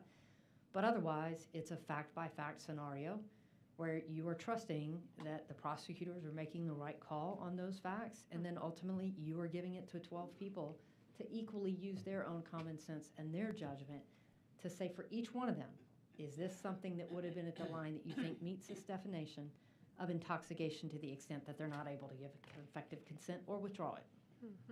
So then that leads me to, as you said, the provision regarding withdrawn consent.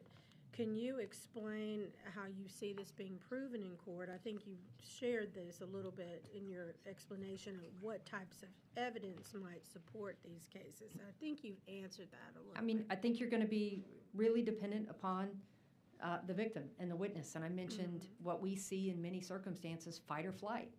There are some people that in a traumatic event, they're going to fight back. But there are some that freeze. And that's the challenge. If somebody starts beating up and clawing their eyes, we're going to go, oh, yeah, they didn't want it. But equally, when you look at the neurobiology of the brain in trauma, your brain is going to try to help you one of two ways.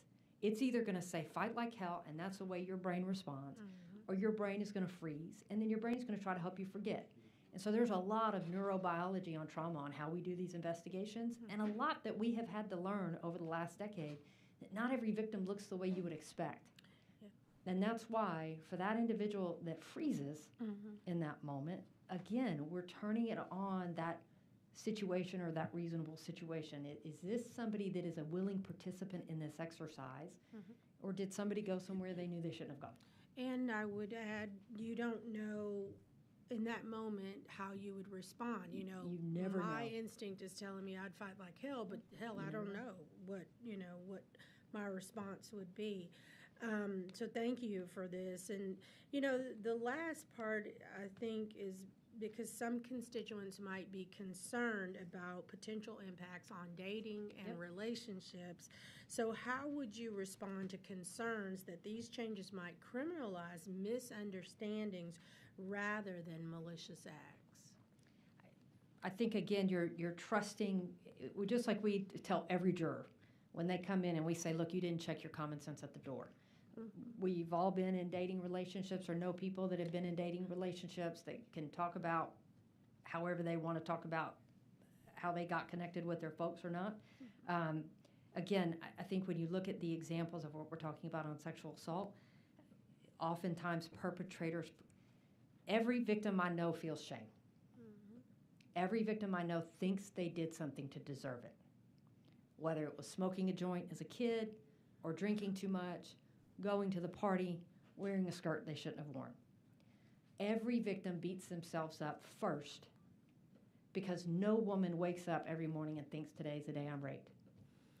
So we all feel a denial of they must have done something to put themselves in a position I wouldn't. And victims feel that too. There is so much underreporting.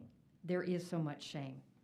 Again, in this circumstance, we really are talking about not sexual promiscuity, not regret. We're talking about rape. Rape that is being hidden by the law right now, allowing the perpetrator to control the prosecution. And that's why we're asking for these changes based on what we're actually seeing in the courts. Thank you so much, and thank you for bringing this appreciate piece you. of legislation Thank to you. us. Thank Ms. you. Jones? So when I was in college, I ran track. And I was a freshman.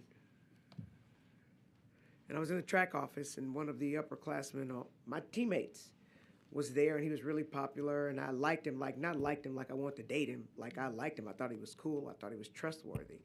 And it was just us in the track office. And he comes on to me. I ask him to stop. I didn't fight him. I mean, prior to this happening to me, I thought I would have fought, but I didn't. And all these things were going through my mind. And then he forced himself on me, and I just sort of laid there. I just sort of laid there. I didn't really know what to do. I didn't know how it happened. And then, and it happened. It was weird, uncomfortable. And I didn't say a word to anybody. My roommate, 2 years later, encountered this same guy, and he tried to do it to her. Except for he wanted to tell everybody she was promiscuous. She was not. But it was a way to stop people from believing her. And amazingly, I stood up for her. I said no, because he did it to me. So when people talk about how you respond when stuff like that happens, people look at me. I mean, I'm a big girl. I'm a strong girl. But people would say, well, Yolanda, you never would have let somebody do that to you. I am telling you, under the right circumstances, anybody can be raped. And you just don't know how to protect yourself. And when people came to me afterwards, because they were trying to figure out why I was picking like the freshmen, so I guess there was a pattern that he chose freshmen. Why I was standing up for a freshman over, by this time he graduated and was just training there. So it's hard, because some people will say, well, you should have said something. And so I actually, when I think about it, I like the bill because it protects people who are like me. That's all I want to say. Thank you for sharing. Okay, thank you. Mr. Representative Johnson, thank you for bringing an effective tool for prosecution. Thank you. Thank you, Chairman. We'll call the witnesses. Can we start with Summer Willis? Chair calls Summer Willis, yes.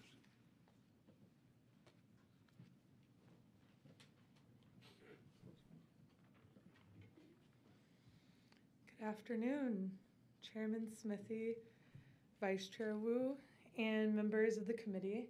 My name is Summer Willis. I'm representing myself, and I am here to testify in support of House Bill 324. 10 years ago, as a sophomore at the University of Texas, I was raped. I became a victim, a title I never wanted to have.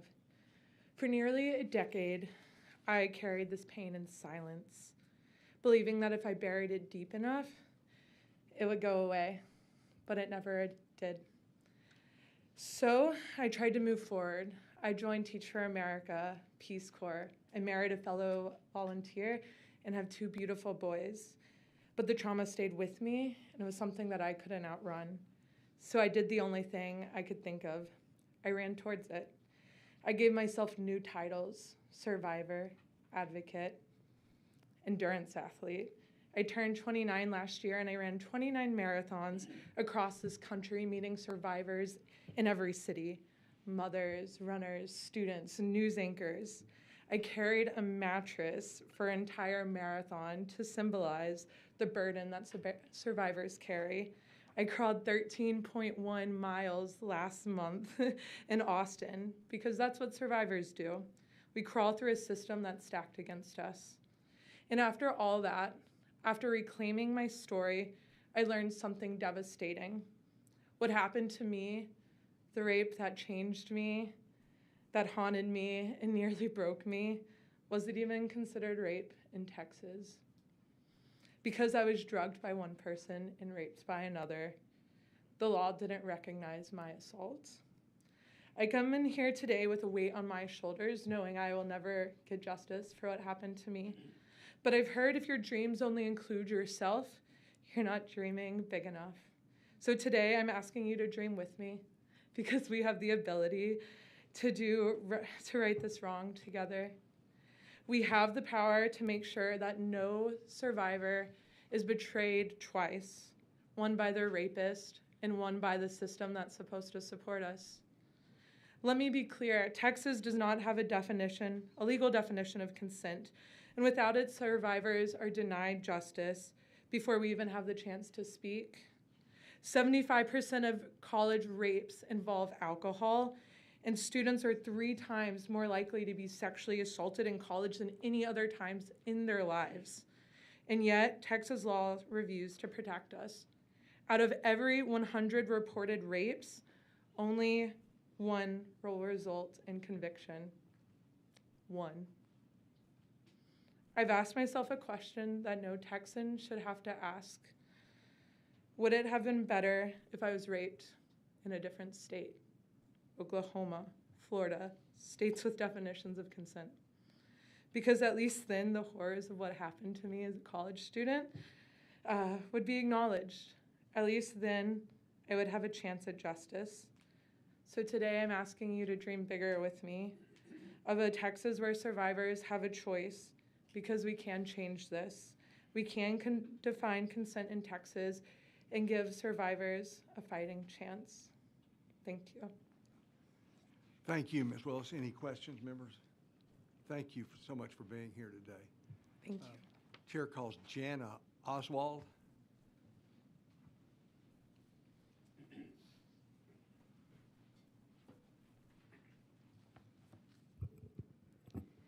Good afternoon, Chairman Smithy, Vice Chair Wu, and committee members. My name is Jana Oswald, and I'm here representing Harris County District Attorney's Office, testifying in support of House Bill 324. And yourself, right? Yes, sir. I currently serve as the Division Chief of the Adult Sex Crimes Division of the Harris County District Attorney's Office, where I have been a prosecutor for more than 15 years. In my current role, I supervise the filing and the prosecution of all adult sex crimes cases in Harris County. Amongst the 8 prosecutors that I supervise in my division, we review over 900 adult sexual assault investigations that are presented to us every year for charges, and are currently handling over 800 active sexual assault cases, almost 200 of which are set for trial. I not only supervise prosecutors who's handled these cases, but I've handled hundreds of sexual assault cases of children and adults and have tried dozens of these in my career. A very real fact pattern that was presented to my office just yesterday. A victim goes on a work trip with a colleague. For some reason, they are forced to get a room together where they fall asleep in separate beds. They go to sleep without incident, and the complainant wakes up to the defendant on top of her with his penis penetrating her vagina. The complainant describes being shocked, scared, afraid, and confused of what is happening. So she freezes. She freezes. She doesn't flee. She doesn't fight. She freezes. She says nothing, but she cries, and she survives. And when the defendant is finished, she doesn't say anything. She doesn't act the way that I hope that I would by fighting, or if I don't fight in the moment, by immediately getting up and indignantly walking out and reporting it to the police. No, she survives. And when she feels safe, she reports the sexual assault to the police. And while all of us in this room know in our hearts that this is a sexual assault, this is a case that already causes me and my prosecutors concern when considering taking charges. Because under our current statute, with its rigid and enumerated ways to show that this scenario is without consent, we cannot prove consent was not given. The complainant froze. She did not fight. She did not flee. She didn't affirmatively express her lack of consent, even though she never gave her consent. She is like one of many survivors who doesn't say no, but she also never said yes. And this case doesn't even involve the issue of intoxication. It just involves a suspect taking something he wants without any effective consent of the complainant. Sexual assault is a taking. It is a theft. It is the suspect taking something that was never given to them. This taking, this theft, steals much more than property of value. For children, it takes their innocence, and for all survivors, no matter of age, it takes their sense of self, their sense of dignity. As a member of this panel recently stated with regards to child sexual assault cases, it takes a part of their soul.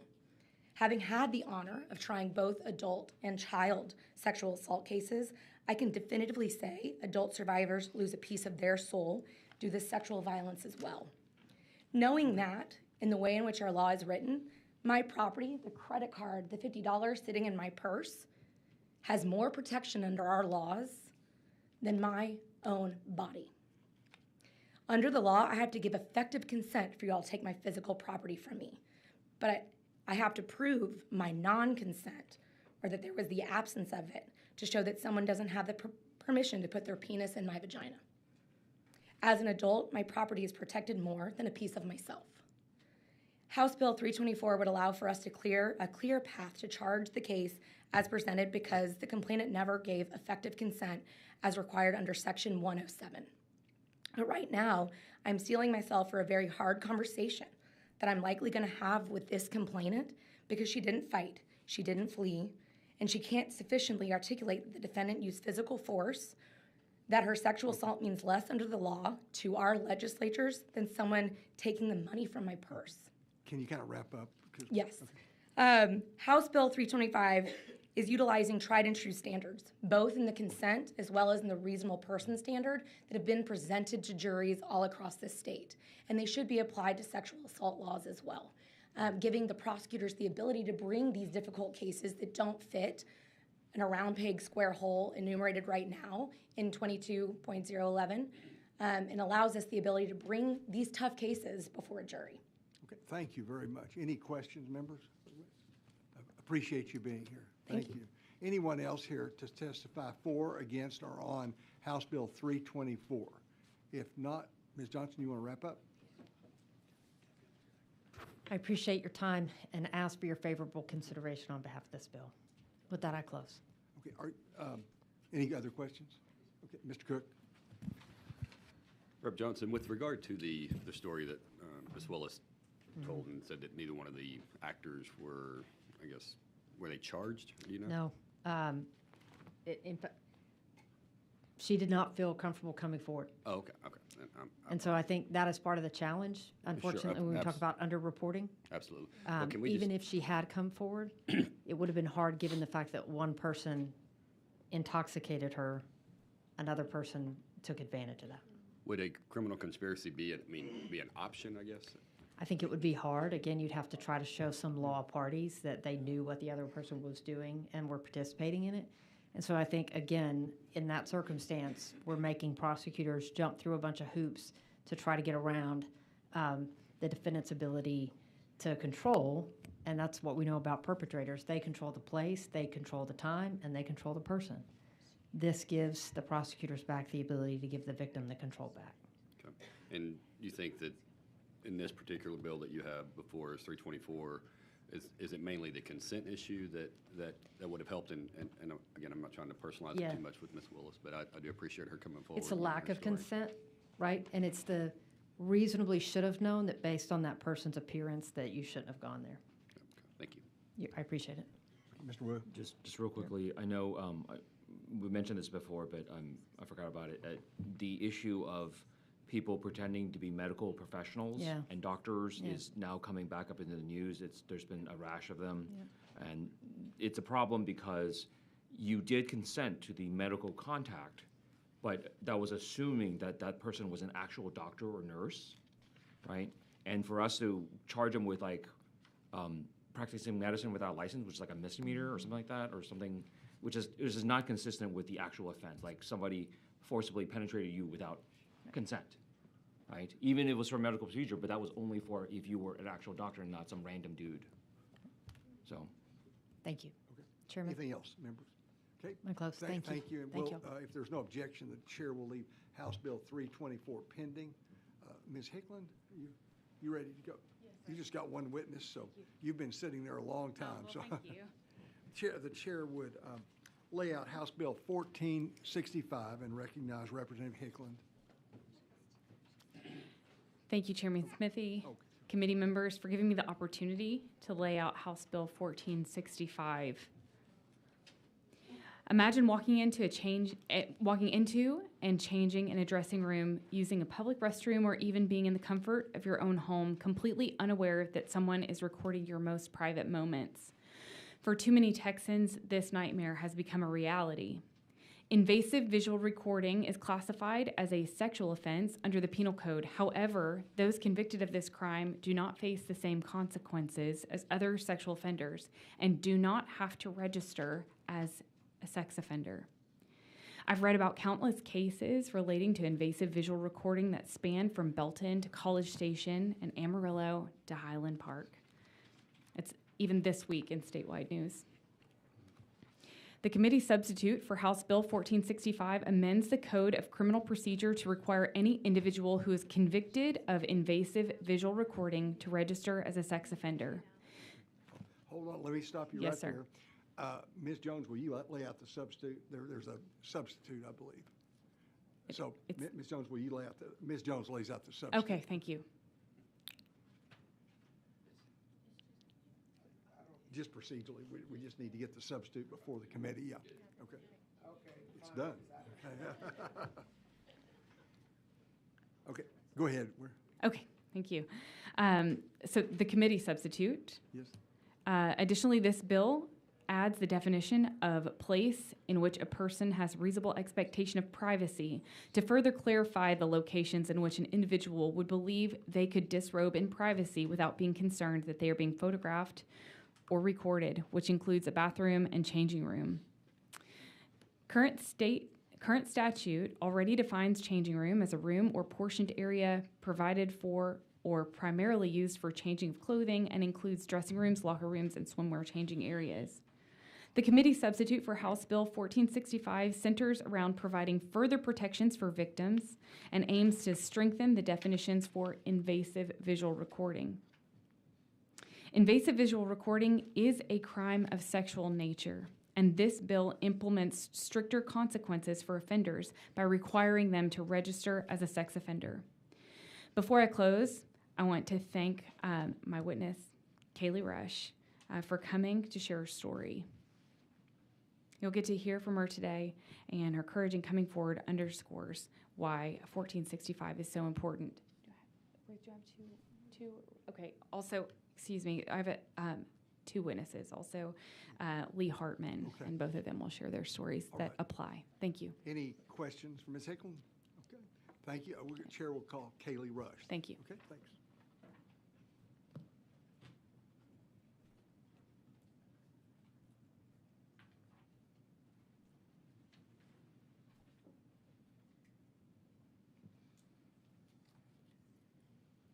My name is Kaylee Rush. I am representing myself today, and I am in favor for this bill. 2,322 days. That's how long I've been waiting for justice. November 12th, 2018, I found a voice recorder in my bedroom on the windowsill, with recording still in progress. Afraid of being on the next 48-hour mystery, my friend and I decided to plug the USB from the recorder into our laptop. The first thing we unveiled on the recorder was hundreds of child pornography images and videos. Some labeled stepdad and stepdaughter, some that were clearly children, prepubescent even. As sick as that made me, I couldn't believe what I found next. At the top of the list of folders, there was a folder labeled with the capital letter C. Immediately, I knew that had to be for my name. I took a deep breath, double-clicked the folder, and the first video that opened was a video through the air vent. Looking down through the cracks of the vent into my bathroom, there I saw younger me in the shower, completely vulnerable, unaware of the monster above me. To hear the investigators say how much effort it took to get the air duct off, and to see how long he took to find his perfect angle for the best shot of my adolescent body, and how hearing me sing my favorite songs in my sacred place is what drove him up the attic ladder, makes my skin crawl. There were two more videos that I starred in, one under my bedroom door while I got dressed after a shower, and one in his parents' pool of the pressure of the water from jumping in, moving my top around where I was exposed for a split second. As the thought that my stepdad, the city's head detective, the man I run to for protection, was the one behind this settled into my mind, a tsunami of tears flooded my eyes. I was heartbroken. That's the thing about betrayal. It's a silent thief. It takes away more than just trust. It steals your innocence. You lose your ability to believe in people without fear.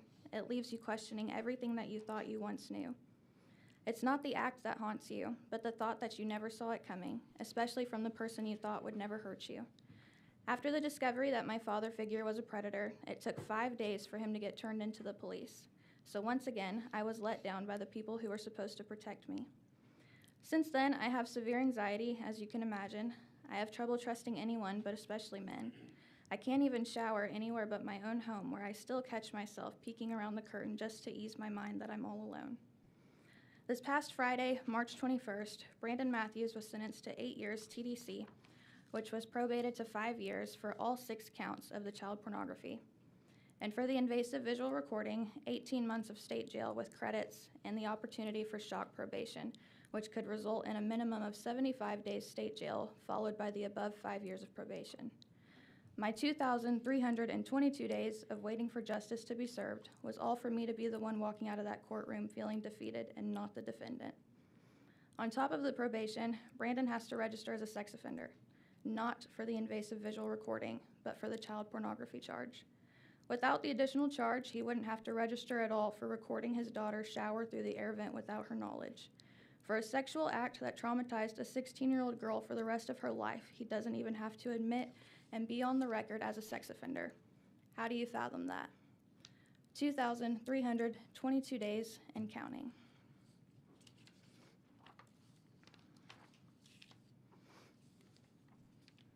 Well, thank you for being here. Any questions, members? Yes, Ms. Bowers? Oh, I'm sorry. Thank you, Mr. Chairman, and thank you, Kaylee, for, really, Mr. Chairman, it's not a question, it's just a comment, and you mentioned your understood anxiety, and I cannot see any of that right now. All I see is bravery and courage, conviction to come in here and share your story, and truly just proud of you. Thank you. Mm-hmm. Thank you. You're beautiful. Thank you. Mhm. Thank you. Ms. Jones? I just want to say we see you. We hear you. And hopefully, thanks to you, no other person will ever have to worry about this. So, and from one survivor to the next, it's hard sometimes to tell the story, but we need to hear the stories. Thank you. I've told several people that it takes a lot of courage to stand up, and give a personal story like that. So we appreciate you coming. Thank you. Thank you very much for being here. Chair calls Lee Hartman.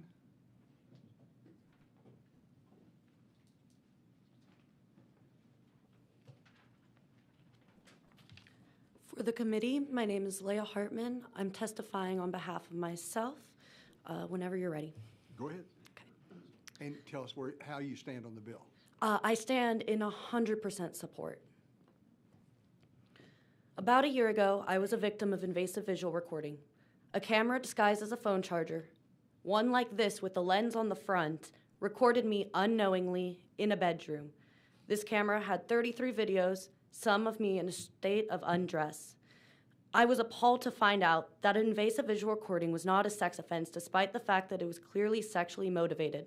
Had it been a sex offense, maybe having to re-victimize myself for detectives, for lawyers, and for a judge would have felt more purposeful. I was even more appalled to find out how common the offense is. Invasive visual recording is rampant in Texas, with cameras being disguised as alarm clocks, outlets, and fire alarms. It is clear that the law often lags behind the rapid development of technology, but this legislation seeks to bridge that gap and bring justice into the present. I make 2 main points in my testimony to support House Bill 1465. First, it allows transparency for Texans.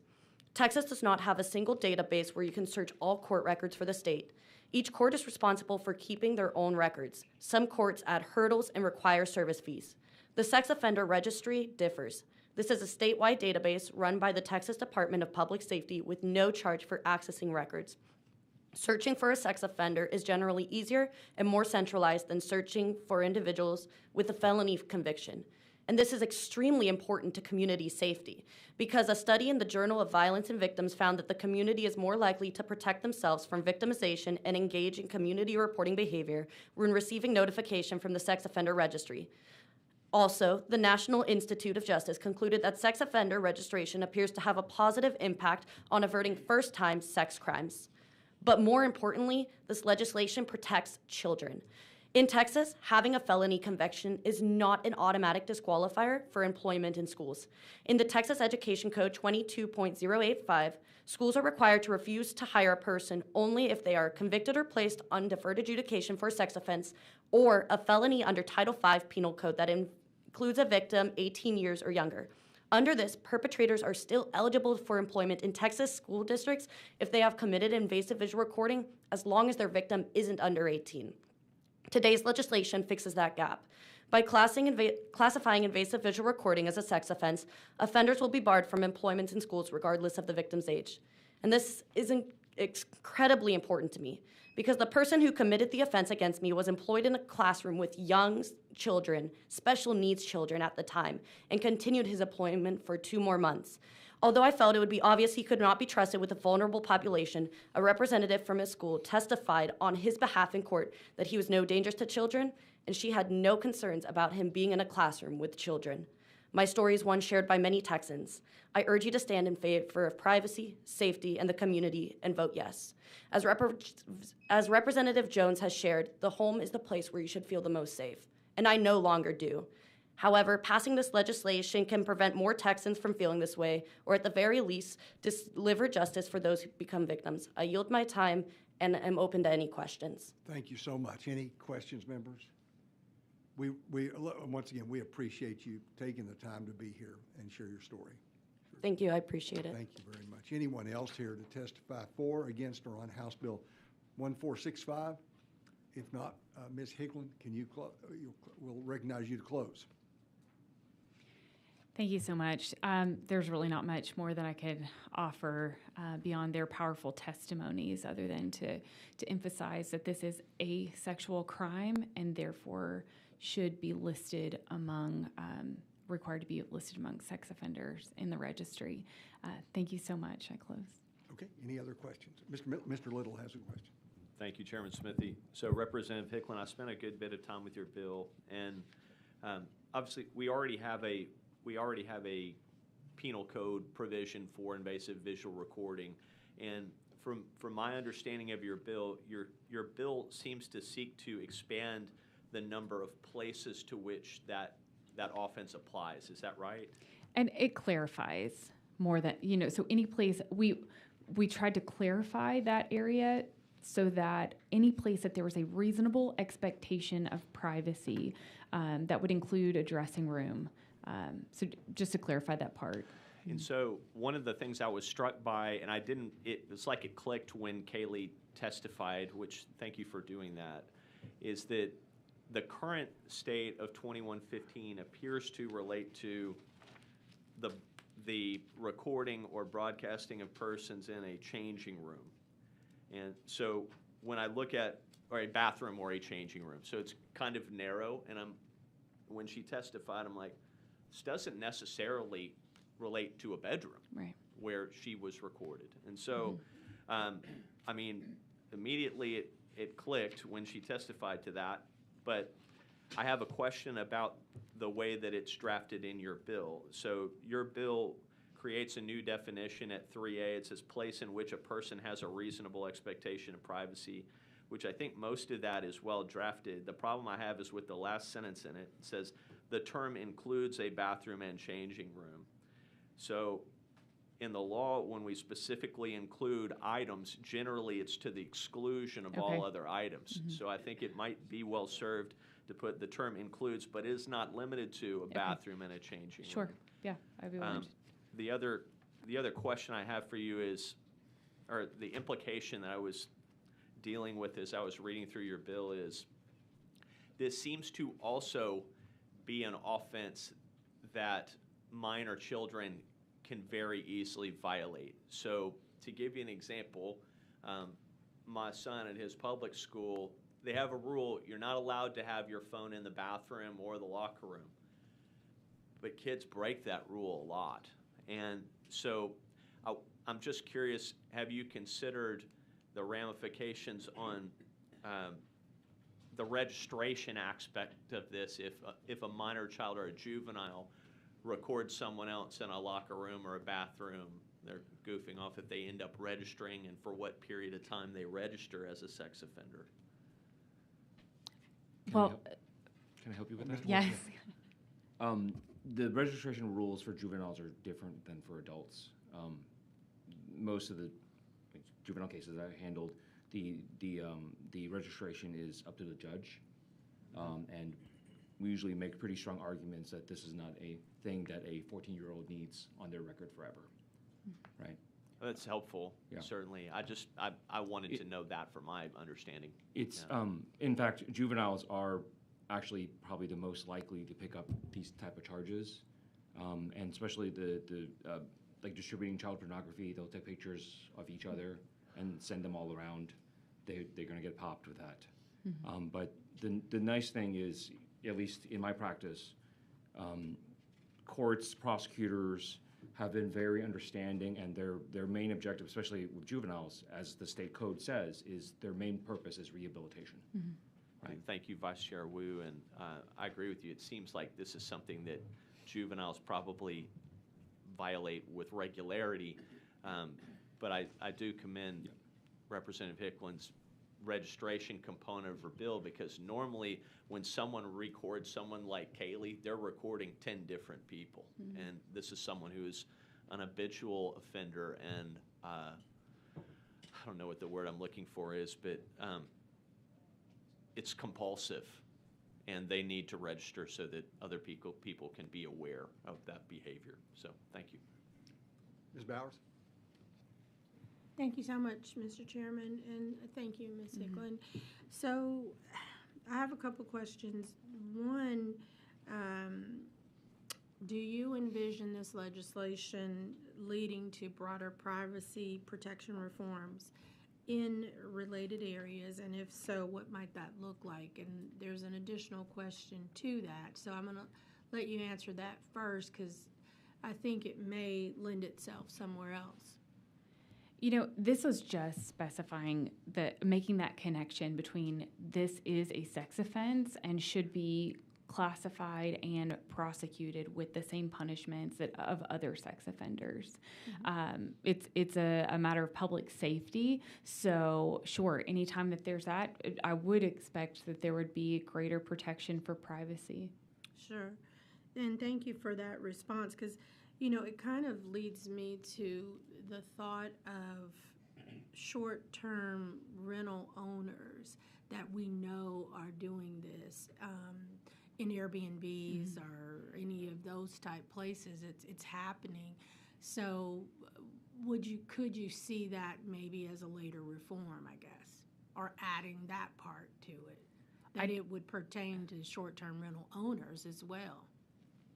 Yeah, I would refer to the discussion that I had with Representative Little, where anywhere that there's a reasonable expectation of privacy, and certainly that applies. And that's what made me think about it, so thank you for bringing that up. That's good. Thank you. Anything else, members? Yes, Mr. Money. Thank you for your stories, ladies, and it's horrific. And I mean, I can't imagine that stuff like that happens, and those people should be on a sex offender list. I completely agree. I'm a little concerned, and maybe Chairman Wu would be the right person to answer this, or maybe it's you, but elsewhere in this invasive visual recording statute, B, it just says, without the other person's consent and with intent to invade the privacy of the other person, photographs or videotape records, broadcasts, or transmits a visual image of an intimate area of another person, which could mean,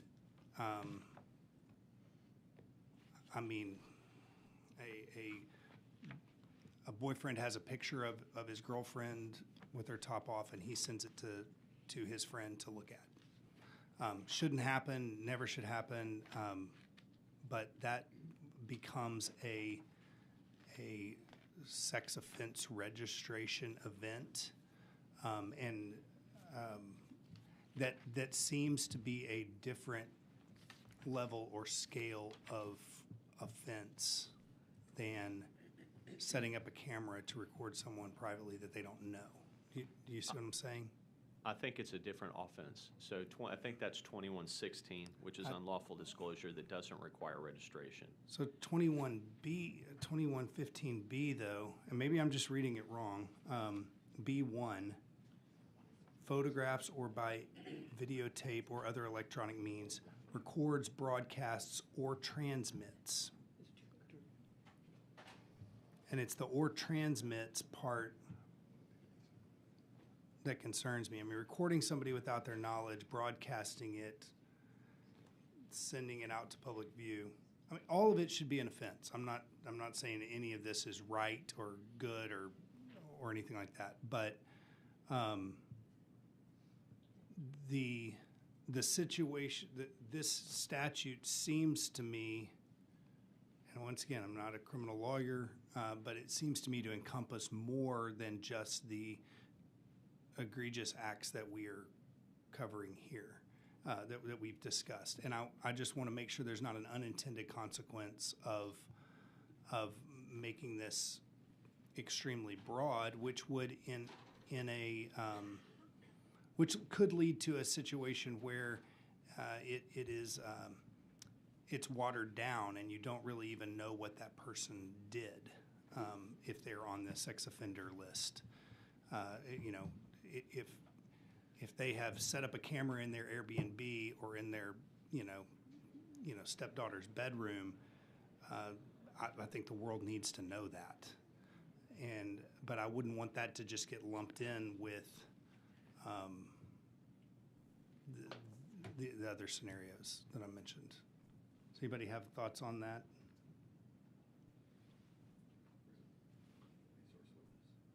And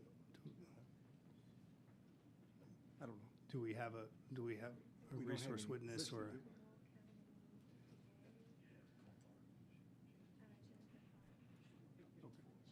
do we? Okay. If you want to, Well, I can. we call- can talk offline about it. Huh? It's good to have a resource witness, or, no, I agree. Okay. Sure. Okay. That's Let me yep. interrupt your Yes, your closing absolutely. for 1 second. Yep. And yes, Ms. Jones. I don't know if I have the same concern, but I was thinking, I literally sent something to somebody accidentally. Like I was on my phone real fast, nothing sexual. This is, let me get that clear, okay? I just want to get that clear. I was on my phone real fast. The first name was the same. I literally thought that I pushed one word, the one name, not the other. And I said, congratulations on your wedding. Hate I missed it. I'm in the state working hard for the people. And thought I sent it. And then I get a text back saying, huh? And so I looked and it was like, ooh, wrong Angela.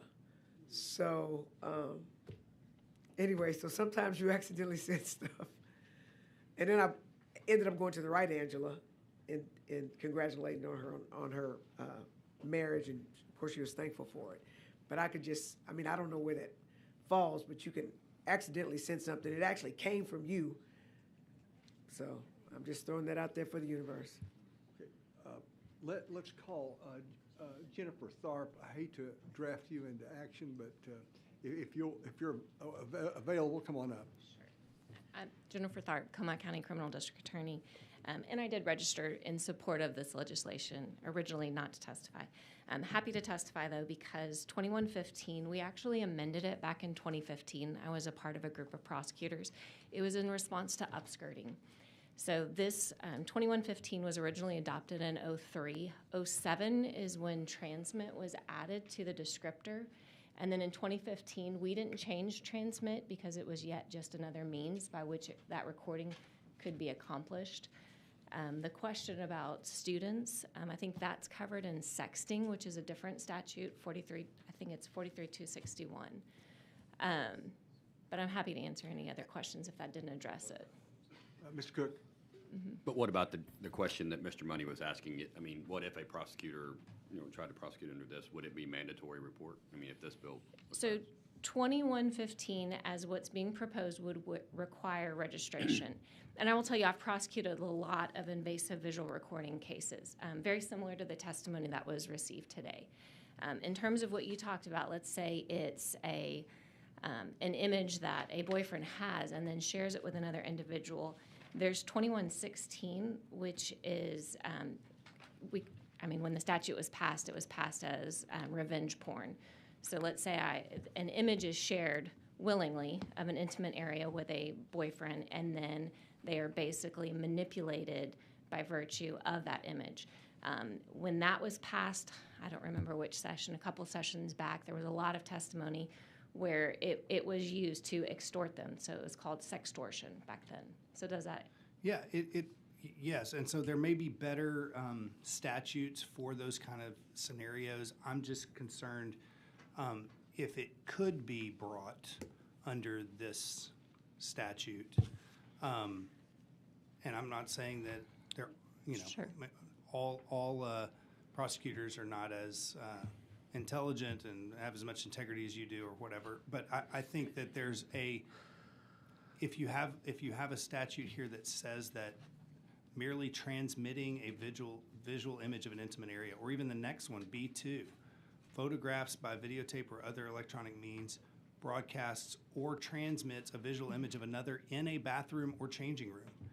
That doesn't even have to be that does not even have to be an intimate photo, according to the Correct. terms of it. Yeah, I've prosecuted cases directly on point on this. One particular case, it was bathrooms that were set up in both, or there were cameras set up in both bathrooms. One, that the gentleman captured images of his stepdaughter, and then he also filmed his wife in the bathroom, in the shower, using the toilet, bathing herself. Yeah, that's horrible. Yes, it was prosecuted under this section. Now, let's say it's a situation B2. That's some of the old language, because there is that public policy aspect that if I go into a changing room at fill-in-the-blank clothing store right now and I take my clothes off to try on a dress, I have that expectation of privacy. That's B2. And to prosecute someone changing, if a camera is hidden in that changing room, to prosecute, it doesn't just have to be an intimate area. So if I am changing and the camera, the way that camera is positioned, doesn't necessarily record an intimate area of my body, that doesn't mean it still cannot be prosecuted under B2. Because there's that expectation that in that changing room or a bathroom, you should be private. Absolutely. Let me take it out of the kind of voyeuristic nature of things. Let's say that I take a picture of myself in the bathroom with my shirt off, and I want to show that I've got something that I'm concerned about that's on my chest. I don't know, a boil or something, and I send it to my friend Representative Verdell over here, and he looks at it and he thinks, oh, this is embarrassing, and with intent to invade my privacy, he sends it to Mitch Little and says, look at this. Don't bring me into this. Look at this photo that I have. Does that not violate this because he did it to invade my privacy? It's a photo of me in the bathroom, and he's transmitted it to somebody else. And that's, that's I'm not saying a prosecutor would go after it. In this interesting hypothetical of the three of you, it's not an intimate area because you're just taking a picture of your chest. Right, but it doesn't say intimate area in B1. B2. B2, it's an or. Okay, so in your dressing room scenario, Could that possibly? Sure. It sounds like from your hypothetical that possibly could do that. Now, I don't know that a prosecutor is going to go after us for that. Well, that's not probably interesting to a prosecutor. You kind of have to go back to just the first part of B. And B says a person commits an offense, so the person, without the other person's consent and with intent to invade the privacy of that other person. I would have to establish that Representative Verdell was trying to invade your privacy without your consent by sharing it to Representative Little. And all the facts that you've given me to this point, it's weak at best. So could it hypothetically potentially be indicted? Thanks, bro. Sure. There's a lot of fact scenarios that get presented to prosecutors all the time. At the end of the day, as described earlier, I have to prove each and every element beyond a reasonable doubt and then convince 12 citizens of that. Even if I just said, hey, this is kind of embarrassing, please don't share this with anybody, and I sent it to him, and then he's like, I think it's funny, and he sends it to somebody else. Now he's branded as a sex offender for the rest of his life, and there's nothing even sexual about it. If I could get 12 citizens to Right, bite yeah, off on I that. got you. And I don't know Okay. that I could because I'd have to establish that in this whole process, Representative Verdell was trying to invade your privacy. Okay. Chairman Smithy, may I? Yes, Mr. Little. Thank you, Mr. Chairman. Thank you, DA Tharp. I'm glad that you're here. You said something that the light bulb kind of went on, that there was modifications to 2115 for upskirting, and I went, where is that in the statute? And I finally understood. So that's what I would call a B1 offense. Correct. So under B1, you're transmitting a visual image of an intimate area of another person if the other person has a reasonable expectation that the intimate area is not subject to public view. So that could be on the subway. It's not specific to a bathroom or a changing room. Am I right? Yes, sir. Okay. B2, which is really the definition that's being tweaked, primarily, is transmitting from a bathroom or a changing room, regardless of whether it touches an intimate area, right? Correct. Okay, so Because there's a greater cloak of privacy that those rooms are afforded. okay, so if you record someone in a bathroom or a changing room and you don't see their private parts, you don't see their underwear, it doesn't matter because that is a B2 offense, period. I still have to show that their intent was to invade the privacy of that other person. Well, But- yeah, you're there. If it's somebody's recording in a bathroom or changing room that's not theirs. So it's not, walk me through it. I pause on that because you could have a group of, let's say, 20-year-old women in a bathroom and someone's got a cell phone out and they're recording and they're laughing, they're washing hands, or they're fixing their makeup. That's a recording in a bathroom, but I wouldn't be able to prove, I think, that it was with the intention to invade the person who has filmed privacy, even though it's in the bathroom. I see your point. I'm thinking more along the lines of passive recording. But the problem is that if we take Kaylee's situation in its most literal form, someone could record her in her bedroom, and as long as they don't capture her intimate areas, they haven't broken the law. Correct. In the case Light that I bulb. prosecuted, we had recordings in the bedroom and then we had recordings in the bathroom. I alleged every recording in the bathroom date. I didn't do the bedrooms because the bedroom wasn't within this statute. Light bulb, I get it. But I have to nerd out with you for a second on one thing. So my point was, if you look at the do you have the bill? No. I'm sorry. It's All right. okay. So my concern is that in the definition that is prescribed by the bill, place in which a person has a reasonable expectation of privacy, the last sentence says the term includes a bathroom and a changing room. And my concern is, Including but not limited to is better. you agree? Okay. Good. So I'm not crazy. Including but not limited to is better language. All right. Thank you, DA Tharp. Oh, wait, hold on just a second. Ms. Jones had a question. Sorry about Remember, that. I didn't register to resource testify. witness right? you. You're not going to get away that quick. Resource witness you. So, I heard some of your explanations, and there's a joke in the criminal law area that says you can indict a ham sandwich. Correct. As a prosecutor, if you do it, you're stuck eating it, though. Right. Okay, but that really doesn't matter because you're indicted, right? Which triggers a whole bunch of stuff. Because in the grand jury, the only person there presenting testimony is a prosecutor most times, and the defense lawyer can't be there to challenge anything. At best, all we can do is give a grand jury packet. I mean, I know that's what they call it in Harris County. I don't know what they call it in Comal County, if it's the same thing. And then you're not there to argue your point. So I think that that saying it might not get indicted, and it's been my experience in the 30 long years I've been doing this. I only have 20 on you. Okay, so that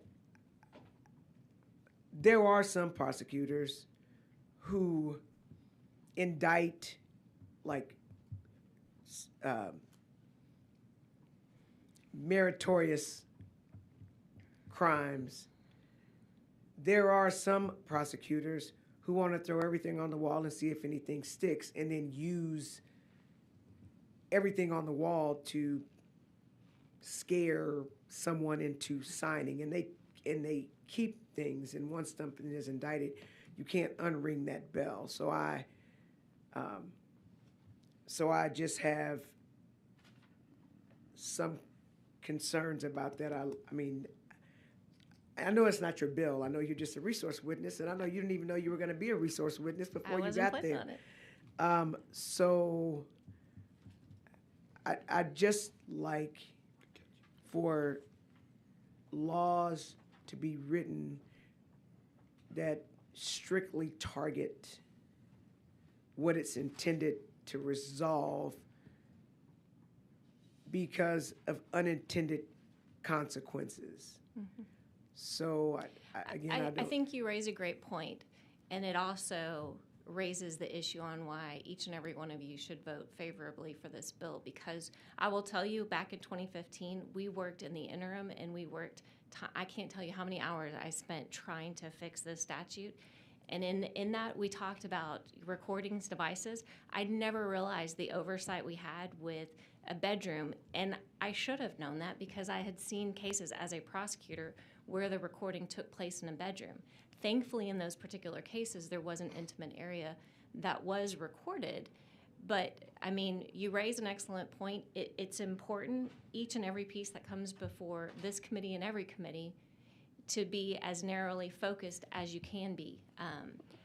I understand the questions, and I'm just trying to answer them. So, no. I mean, I know it's not your bill, but I know you have 20 years of experience. Mm-hmm. But I actually don't think that makes what I said makes your point.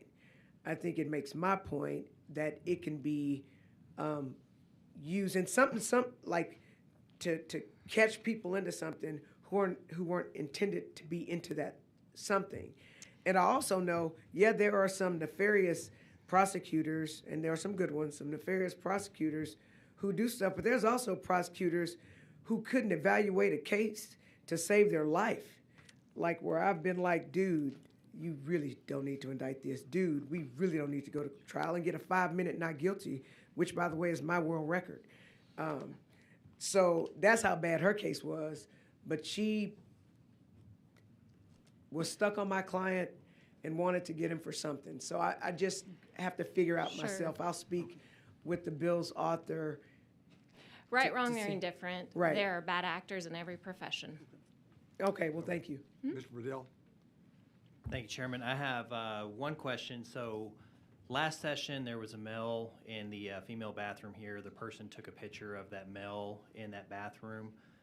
Based on what I see here on B2, does that mean that that person, for taking that picture of the male in the bathroom washing his hands, would now be listed as a sex offender if they did that again in this past?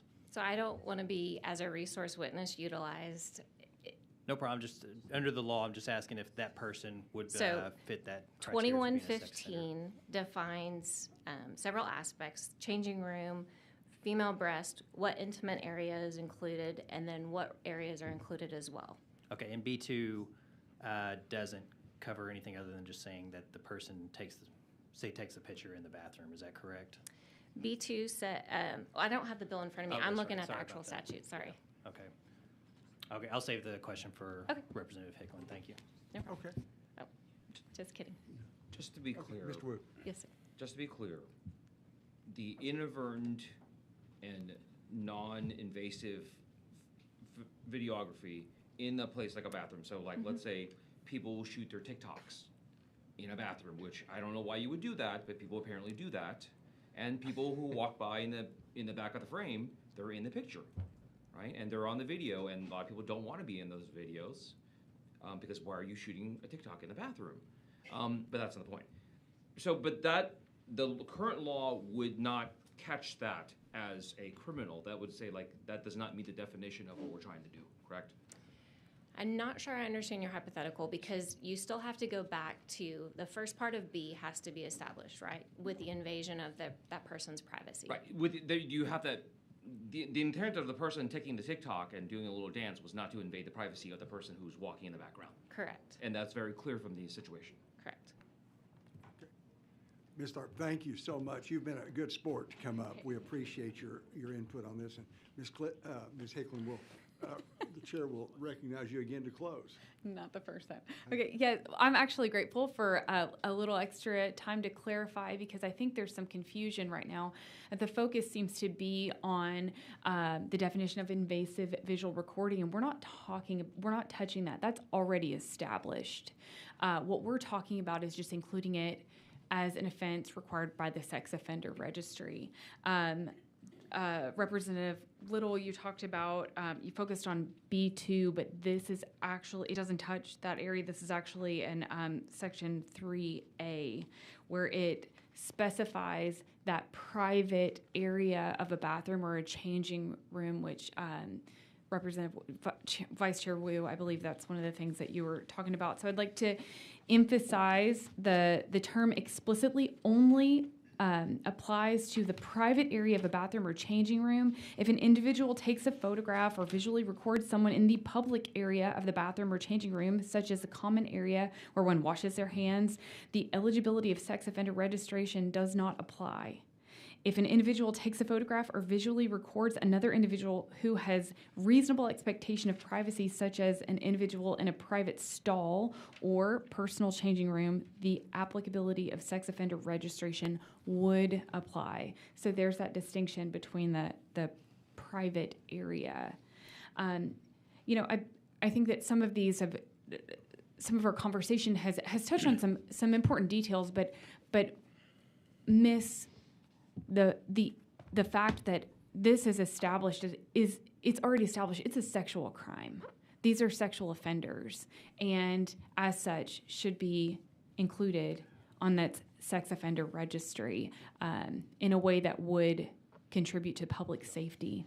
And I'm not sure anybody really disagrees with that, and That's the only thing that this bill does. It doesn't, and any change. No, it does not create a new crime. It only makes this as one that requires registry. Thank you. Okay, any other questions? Appreciate you Thank being you. here. And so if there's no objection, the chair will withdraw the substitute to House Bill 1465 and leave House Bill 1465 pending for now. Thank you. Thank you very much. Thank you. You ready to go? Okay. The chair recognizes Ms. Hernandez.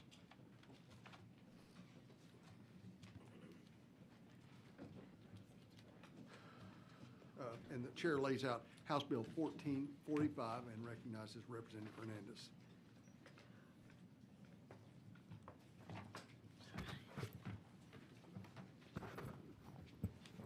Thank you, Mr. Chairman and members. House Bill 1445 would allow a county's managed assigned council executive director to appoint a designee to approve payments for attorneys appointed for indigent defense.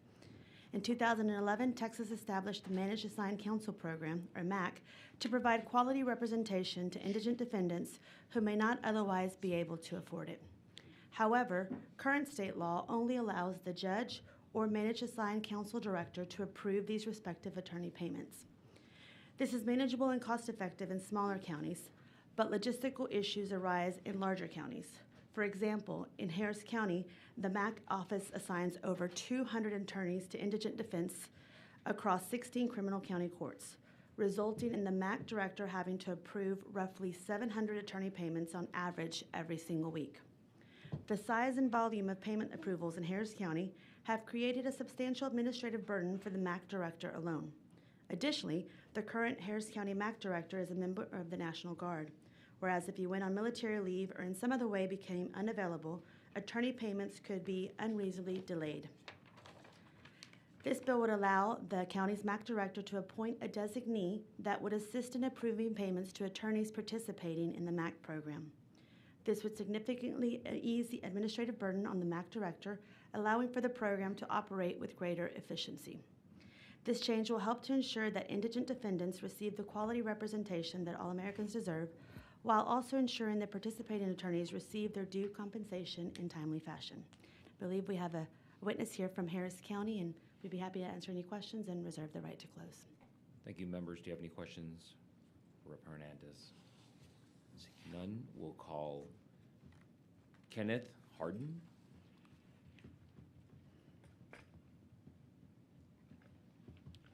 Hi, Mr. Harden. Would you please, I'm sorry, you're Kenneth Harden. You're representing the Harris County Commissioners Court, and you Yes, are sir. for HB 1445, correct? That's correct. Thank you. Please proceed. Yes, good afternoon, established members of the committee. My name is Kenneth Harden, and I have the privilege of serving Harris County as its Executive Director of the Office of Managed Assigned Counsel, and just for brevity, I'll call it the MAC office. This is a critical operational challenge affecting timely compensation of court-appointed attorneys. Like other counties with a MAC office, our office exists to ensure that individuals accused of a crime who cannot afford counsel receive qualified counsel, and to maintain fairness and independence, the MAC operates independently from the judiciary. So actually the term court appointed is no longer really used under our office. So that being said, we oversee attorney appointment support and, more importantly, voucher or invoice processing for attorney payments, which is why we're here and what Bill 1445 speaks to. In Harris County, as you all know, the third largest county per capita in the nation, our office processes an average of 744 vouchers across 16 courts, a volume that continues to grow every year. Despite our office's commitment to efficiency, the current law only allows two parties, the MAC director, myself, or a judge, to approve these payments. As it stands, that is the issue. That requirement creates a failure in the system that serves, for example, our office nearly 85% of all appointments across those 16 courts, indigent appointments across those 16 courts. So just to give you more numbers, in the fiscal year 2024, we processed 36,618 vouchers, and that represents 8,000 more than the previous fiscal year in 2023. So if it's not addressed, we risk serious disruptions to the financial stability of more than 200 attorneys who depend on timely payments to sustain their practices and continue serving our community. And just as a point of clarification, I do not work, I'm not a member of the National Guard, but I do want to give an example of what we mean as far as this bottleneck and what it causes. Our team works tirelessly, right, including nights and weekends and personnel, to prevent these delays. And this is unsustainable. To ensure that attorneys, for example, were not financially impacted, I personally reviewed and approved every single voucher during every single day of my honeymoon. Thank goodness that my wife was very understanding, and it was something I was proud to do. Don't tell her that. But nonetheless, it just kind of gives you an idea. So if I were a member of the National Guard, for example, and I did have to be deployed, right, that would create an issue. So this is not a sustainable model. The ability to delegate approval authority means that, for example, any other foreseen circumstances, if I fall ill, if there's a family emergency, that could grind payments to a halt, and that can create unnecessary delays that otherwise wouldn't exist. So House Bill 1445 is, plain simple, a common sense, no-cost solution. It just would allow MAC director to designate qualified staff to assist with voucher approvals, ensuring that attorneys are compensated without necessary delays, and it costs nothing to taxpayers. The issue is not unique to Harris County. I would say it before in opening statements that both urban and rural MAC programs across Texas face staffing and resource challenges. Larger counties experience overwhelming caseloads, while smaller counties, right, they have to struggle with limited personnel who has to multitask across multiple responsibilities. So by granting MAC programs the flexibility in managing voucher approvals, this bill ensures effective use of time and resources statewide. So, in closing, by passing House Bill 1445, the legislature will not only support efficient county operations, but would also protect the financial stability of the attorneys who ensure equal access to justice for our most vulnerable citizens. I respectfully urge your support of this bill. I appreciate your time and consideration, and I'm happy to answer any other questions that any of you may have. But Rep. Jonas first. As a victim of this system, I literally have stopped. So I didn't know that the MAC, that you, for some reason I thought it was just the judges that signed off. So I've called judges and be like, hey, man, you gonna sign this voucher? Yeah. And have had to wait for over a month to be paid. And then it's like, okay, well, I don't want to work in that court anymore. And then they don't have lawyers who want to take cases for indigent defendants. Yeah. Because if you're not paying me for work that I actually did, I literally would not be able to sustain my practice. So really, I could have gone to MAC. I didn't know that. But so I definitely know that with me personally, I've stopped doing work in certain courts because it took super long to get paid. Yeah. And most people are used to getting paid every 2 weeks. You shouldn't have to wait for over a month to get paid for work you actually did. So thank you. Thank you. That is an ongoing challenge that we hear quite often. Rep. Moody.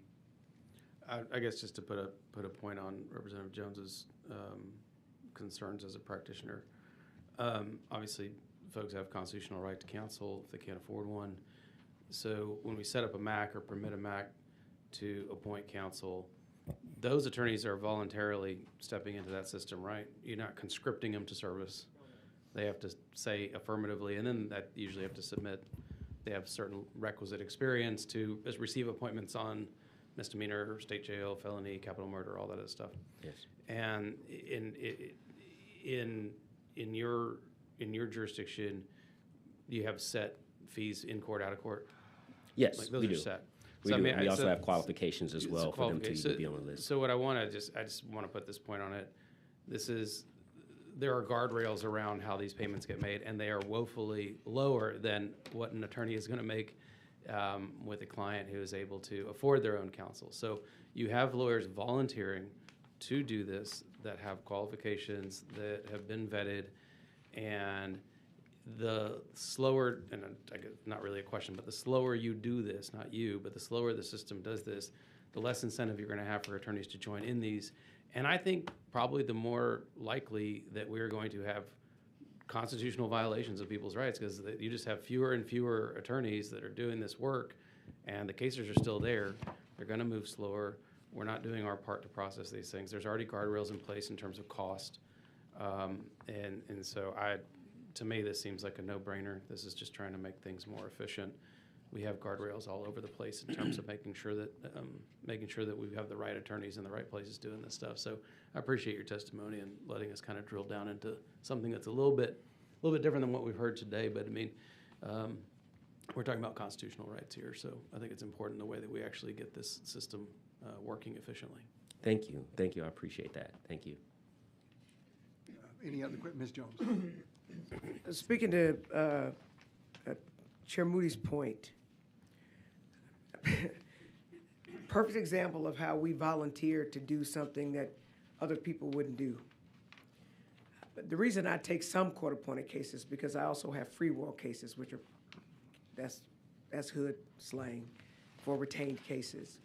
But my uncles told me that they got locked up because they had sellout court-appointed lawyers, so I don't think you should get locked up because you are indigent. So I do some court-appointed cases. I can remember a case where I had a motion to suppress.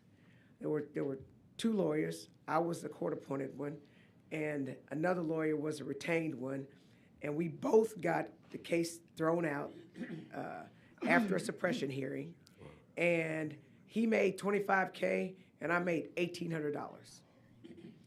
And so I promise you, this is God's work. It's God's work. And if we're making that little compared to what you could get in the free market, and we're getting paid slow, that again, there are certain courts where, and let me also say this, as a person who's been a court-appointed lawyer, and I fight hard for my clients, it doesn't matter whether they paid me or I'm court-appointed. I've gotten court-appointed murder cases thrown out, right? Because some people think if you're a court-appointed lawyer, you're a sellout. We're not. I got, I think, 2 or 3 cases thrown out last week as a court-appointed lawyer. We do this. It's hard work. We're generally not appreciated. Yeah. And to add insult to injury, we're getting paid slow. It definitely is slowing down the administration of justice. I absolutely believe that it is violating some people's constitutional rights. And at a minimum, if you're charged with something, you should be entitled to a lawyer because the Constitution requires it. So thank you. Oh, thank you. I'm proud to serve and work along with other attorneys who feel that way. I've dedicated my life's career to injury defense, and I've never been anything other than that. And so I appreciate those comments, and thank you. I believe this bill could be a major step forward. Okay, any other questions, members? Okay, thank you very much, Mr. Hart. Anyone else? Thank you. Thank you for being here. We appreciate it. Anyone else here Thank to you for having me. testify for, against, or on House Bill 1445? If not, the chair recognizes Ms. Hernandez to close. Thank you, Mr. Chairman and members, for your time today. And if there are no other questions, I close. Okay. Thank you very much. If not, the chair will leave 1445 pending for now, and appreciate you being here.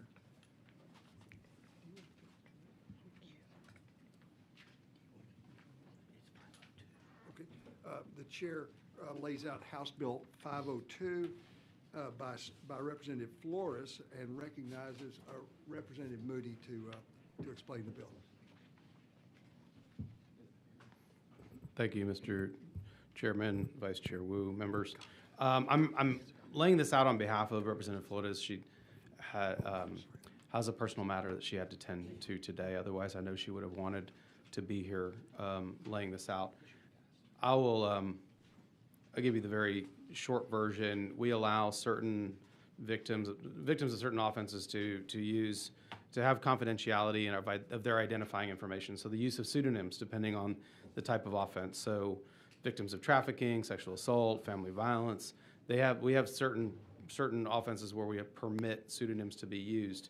What this bill does is it opens that up to two other categories of offenses. One of those is indecent assault, and one of those is invasive visual recording. And so this is victim-centric, so if the victim wants to, these are also congruous crimes to those that we've already covered with pseudonyms. And so victim wants to do this, wants to have that privacy, it becomes an option for them under this bill. I do just want to let you know the history of this, and so that way y'all can kind of see the posture of where it's at. This session, the Senate companion to this bill has already been voted out of committee, and it's on the local and uncontested calendar for this week. So this is also a bill that made it very close to the governor's desk, passing both the House and the Senate, but wasn't finally sent to the governor last session. So I don't think there has been objection to this as it's gone through the process. I will do my best to answer any questions if you have them about this bill, knowing that this is not my bill, but I do understand the policy underlying it, and I also understand that there is broad support for this, and with the Senate bill probably on its way very shortly, I think we can finally get this into law for these victims. Okay, any questions for Mr. Moody as the fill-in author of the bill? Okay. Thank you, Mr. Moody. Thank you. We've got one witness who the chair will call Stephanie Garakian. I'm sorry if I mispronounced your name.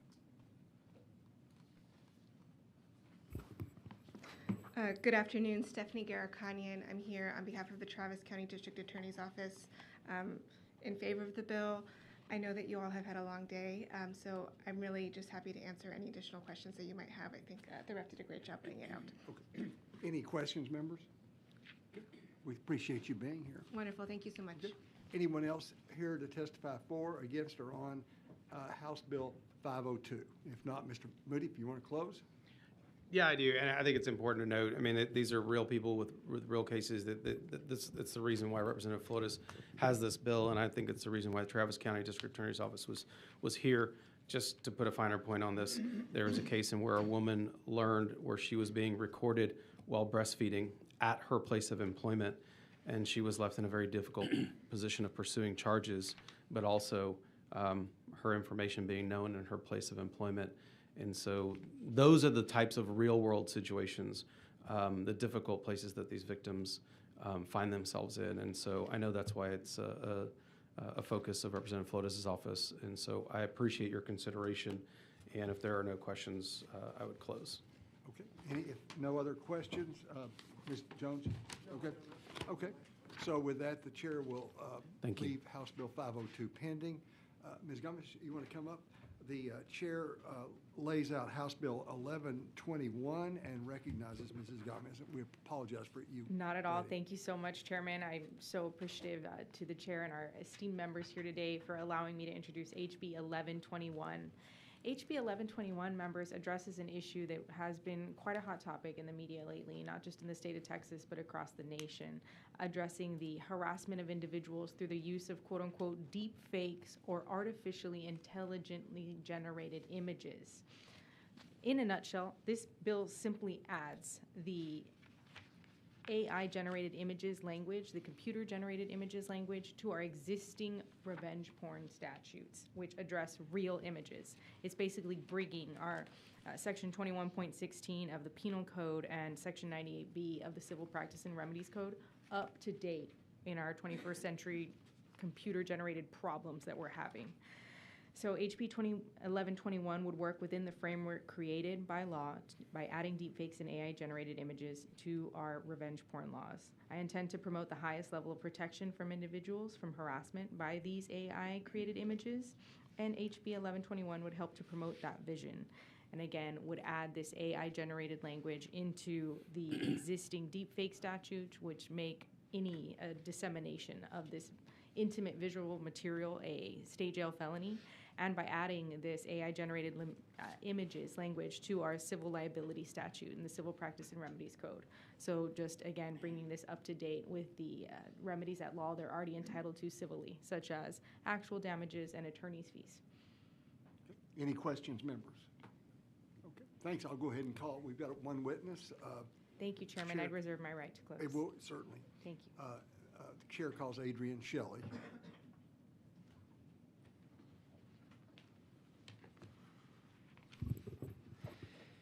Thank you, Mr. Chairman. Members, Adrian Shelley with Public Citizen, speaking in support of House Bill 1121.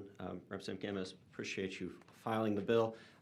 Passing out some written testimony that is admittedly a little bit duplicative with what I passed out earlier. So I'll just say very briefly, there are 3 statutes that we're amending here. There's the civil tort of disclosure of promotion of intimate visual material. We are adding joint and several liability for individuals whose applications or software is used to create this material, and we are adding into the penal code to the crime of unlawful disclosure or promotion of intimate visual material. And for those reasons, we're supportive. Okay. Any questions for Mr. Shelley? Hey, Ms. Jones? I have one that explain to me the joint several liability. Sure. So we're in Civil Practices and Remedies Code here, Section 98B.0021.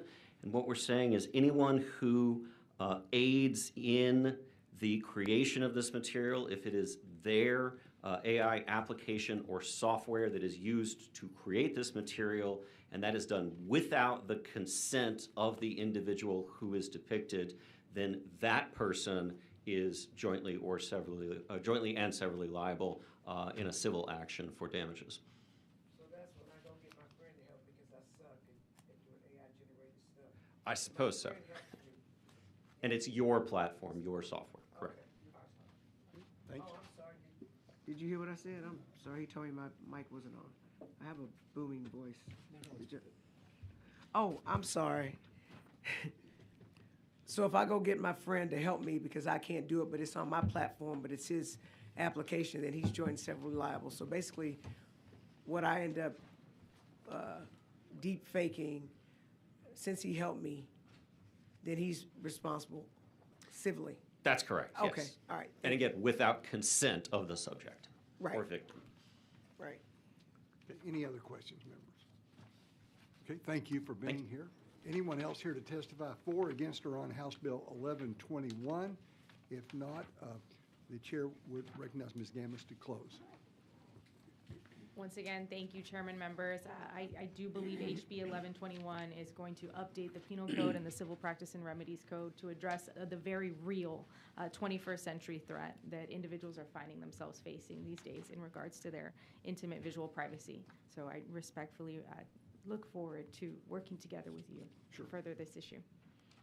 And I close. Any other questions? If there are no questions. Okay. Thank you very much. If there's no objection, the chair will leave House Bill 1121 pending for now. Thank you so much, Chairman. Thank you, members. Ms. Jones, are you ready to do yours? Oh, for sure. Okay, the chair recognizes Ms. Jones to lay out and explain House Bill 463.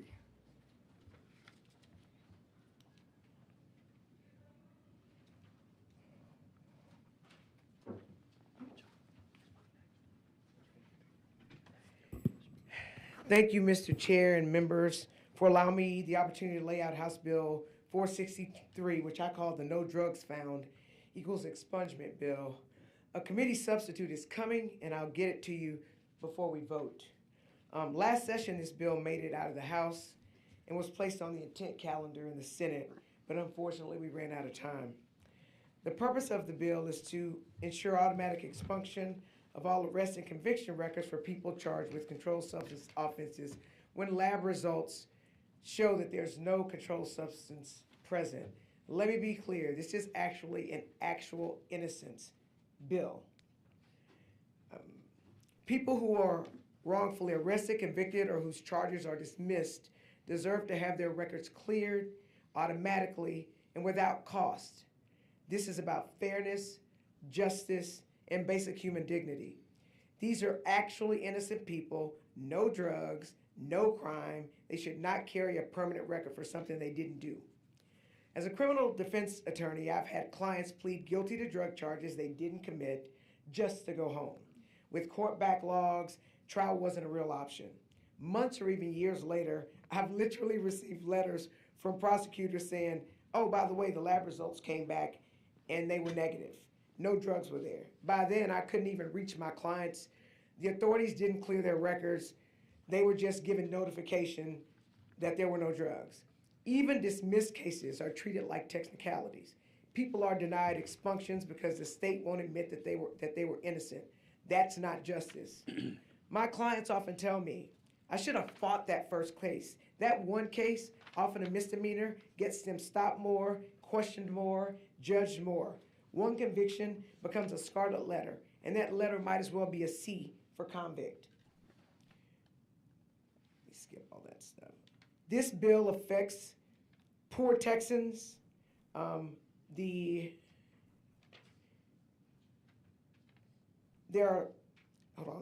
across with all backgrounds and are arrested for drug offenses at higher rates. Black and Latinos are arrested at higher rates for drug cases. It's a barrier to employment and housing. It used to be that employers and landlords only ask, have you been convicted? Now they're asking, have you ever been arrested? And even if the case was dismissed, people are being excluded from jobs and housing just because of an arrest. Even when they show proof of the dismissal, many employers and landlords assume that they got off on a technicality and were really guilty, just like police often do. A dismissal should mean freedom, not a lifetime of doors slammed shut. These aren't cartel cases. Most are less than a gram charges, something you literally cannot see with the naked eye. And that's a state jail felony. People are being charged and convicted of felonies for something that sometimes isn't even there. When a lab proves that their record should be cleared automatically. Our courts are overwhelmed, forcing people to pay for and file expunctions. It's a waste of money, money that wrongly arrested or convicted people often don't have. It's also a waste of money for the state to house in jail or prison innocent people after lab results prove there were no drugs at all. HB 463 eliminates both burdens and brings needed efficiency and justice to the system. HB 463 would amend Article 55A.053 of the Code of Criminal Procedure to require automatic expunction when lab results show no controlled substances and the case is dismissed or the person is exonerated. It brings in line the law with basic fairness and science. If there's no evidence of a crime, the state should erase the accusation. In 2021, get this, Texas law enforcement made over 90,000 drug-related arrests. Thousands of those cases were later dismissed, yet the arrest records still follow people, especially in communities of color.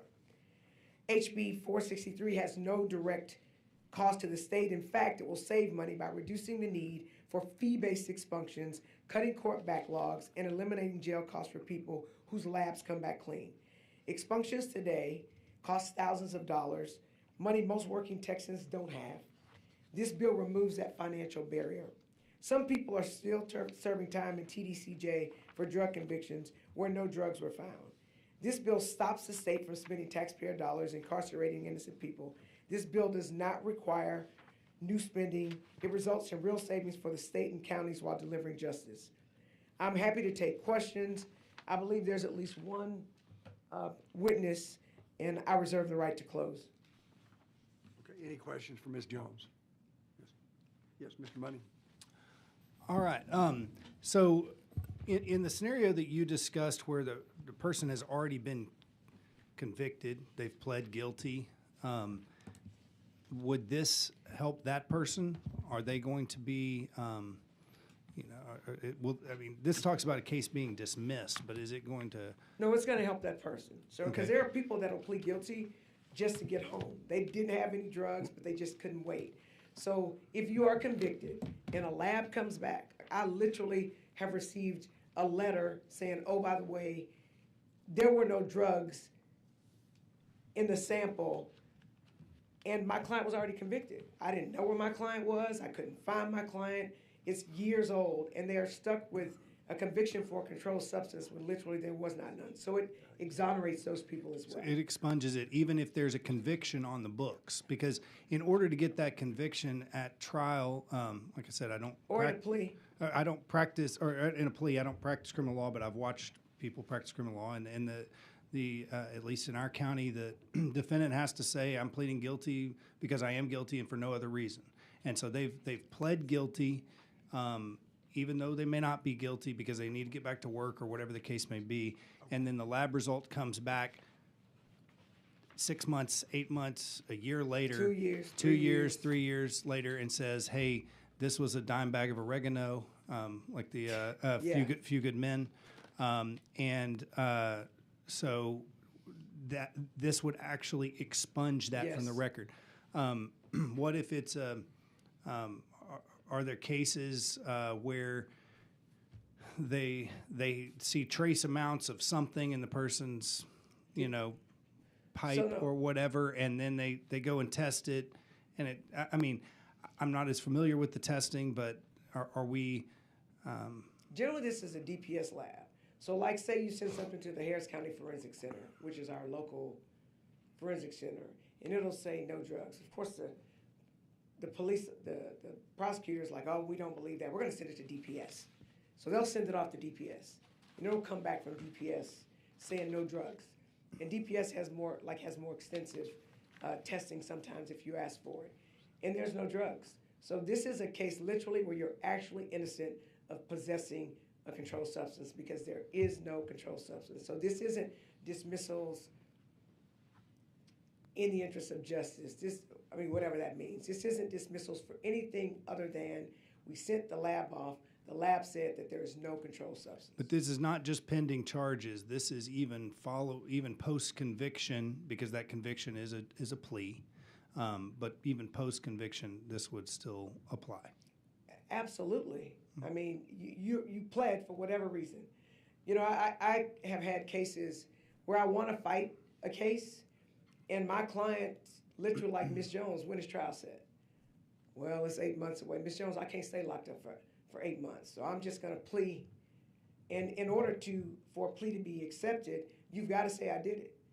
If the defendant gets up before a judge and says, Judge, I'm doing this, I'm really innocent, but I just can't wait for 8 months, the judge's going to say, I reject that plea. That's right. Right? So you really are under duress to get back to your life, and that happens often. Plus, most times on these less than a gram cases, which I say again, you cannot see with the naked eye, nor can you see it with a microscope. You'll have the state say, I'll offer you time served. So if you've been locked up for 8 months and the state says, hey, if you plead guilty, I'll offer you time served, and you have a trial set 8 months away, or maybe trial's not even set, and it's going to be longer than that, people are going to take that plea all day, every day, and deal with the consequences later, because it's more important for them to get back to their life than to stay locked up. Okay, thank you. Okay, any other questions? Yes, Mr. Loudback. Representative Jones, is do you know of any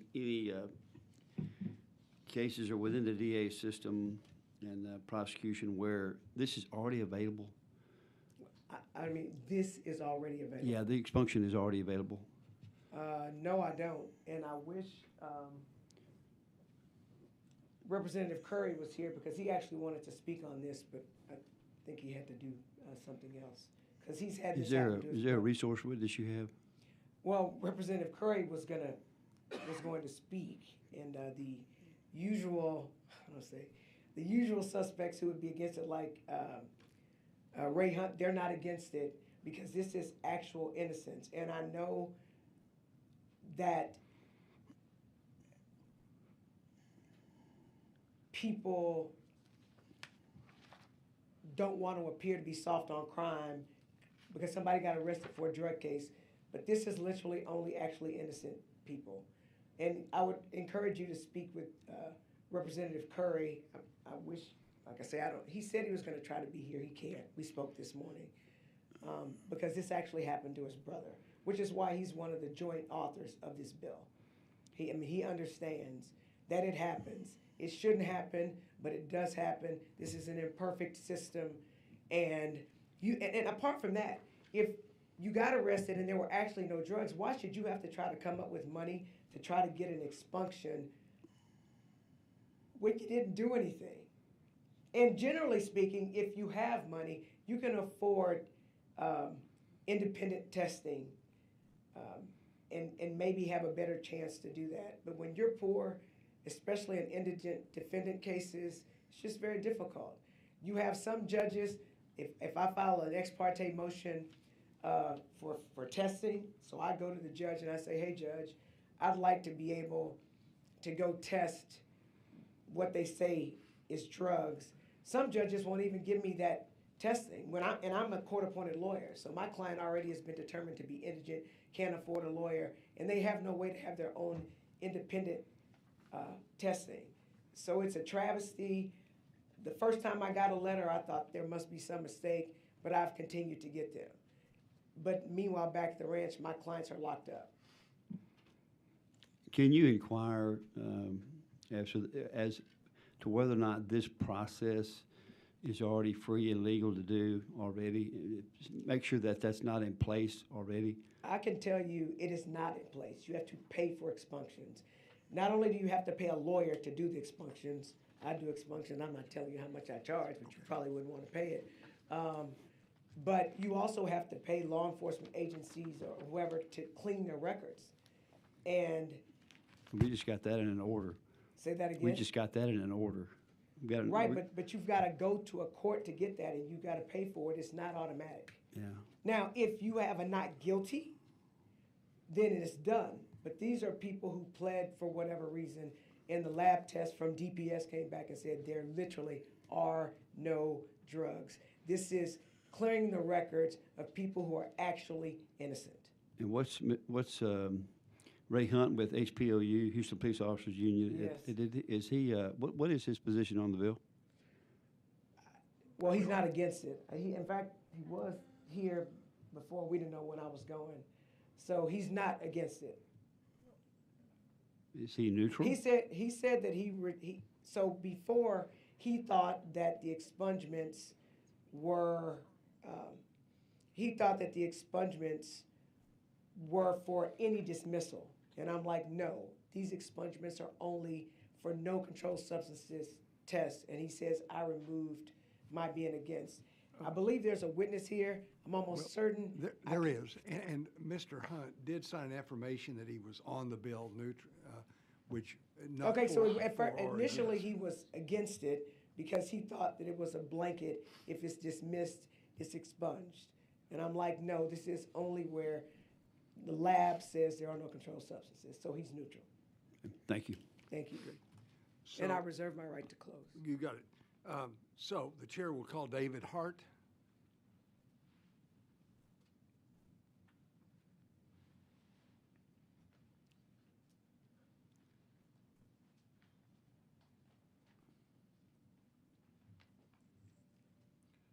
Chairman Smithy and members of the committee, thank you for the opportunity to speak today to support House Bill 463. My name is David Hart, and I'm here on behalf of myself, no affiliation. My name is David Hart. I'm a father. I'm a business owner. I'm a firefighter. I'm an air conditioning owner. I'm a sergeant first class in the military. Sir, let me interrupt. Let me make sure you said your position on the bill. I am supportive of House Bill great. 463. Yes, Chairman. Thank you. 20 years ago, I was a young man completely lost after a series of devastating events. At 19 years of age, I lost my father. In March of 2003, I lost my wife. November of 2003, of a drug overdose, namely to a possession of a controlled substance, methamphetamines. I was a widower.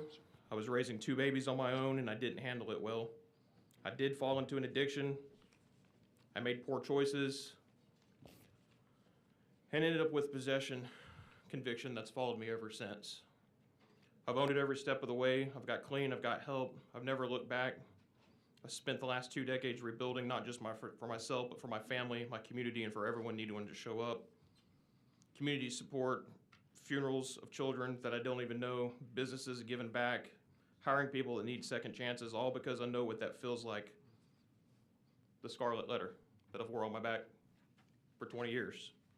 Now let me be clear, House Bill 463 does not apply to me because I was convicted. Okay, I want to just state that. House Bill 463 is where the cases were dismissed and where people are actually innocent and cleared by a laboratory. And I understand that. So you'll ask me, David Hart, why are you standing here today then? You are convicted. You did possess these drugs. You did violate this law, right? For me, it's a step in the right direction. It recognizes that not everyone that gets arrested deserves to carry that weight forever. And it gives people the chance to clear their name when the system gets it wrong, or when life hands them something that they did not ask for. I am living proof of what's possible when someone is given room to turn it around. My story did not end with a dismissal. My story ended with a burial. At 19 years old and an addiction. If we can make this easier for people to move forward when they know when they've done nothing wrong, or when the process has failed them, committee members, that's not soft. That's smart.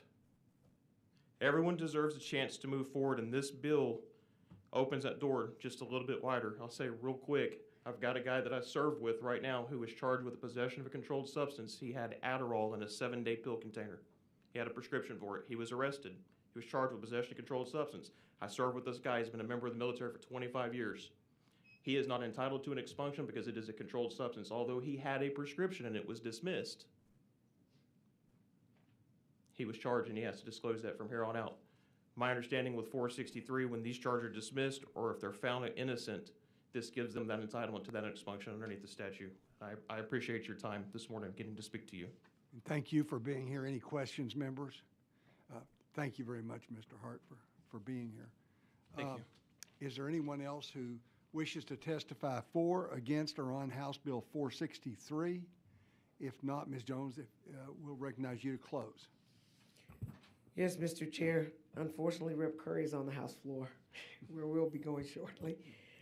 HB 463 is a bold, necessary step towards justice, fairness, and truth in Texas's criminal legal system. It addresses the real-world consequences of wrongful arrests and convictions, particularly for low-level drug offenses, and gives actually innocent people a clean record and a real chance.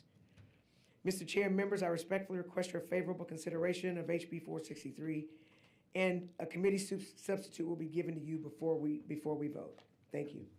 Any questions for Ms. Jones? Mr. Louderback?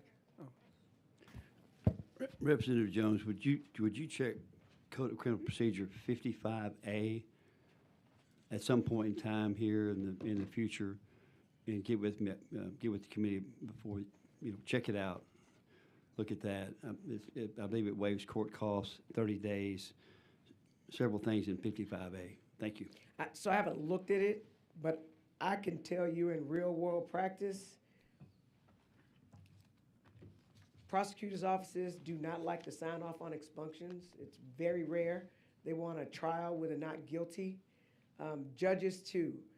And what I explain to my clients when I'm representing them is sometimes things affect you that have nothing to do with the merits of your case, i.e. no judge wants to be the judge that lets somebody out on bond, or a judge that signed off on an expunction and somebody goes and does something later.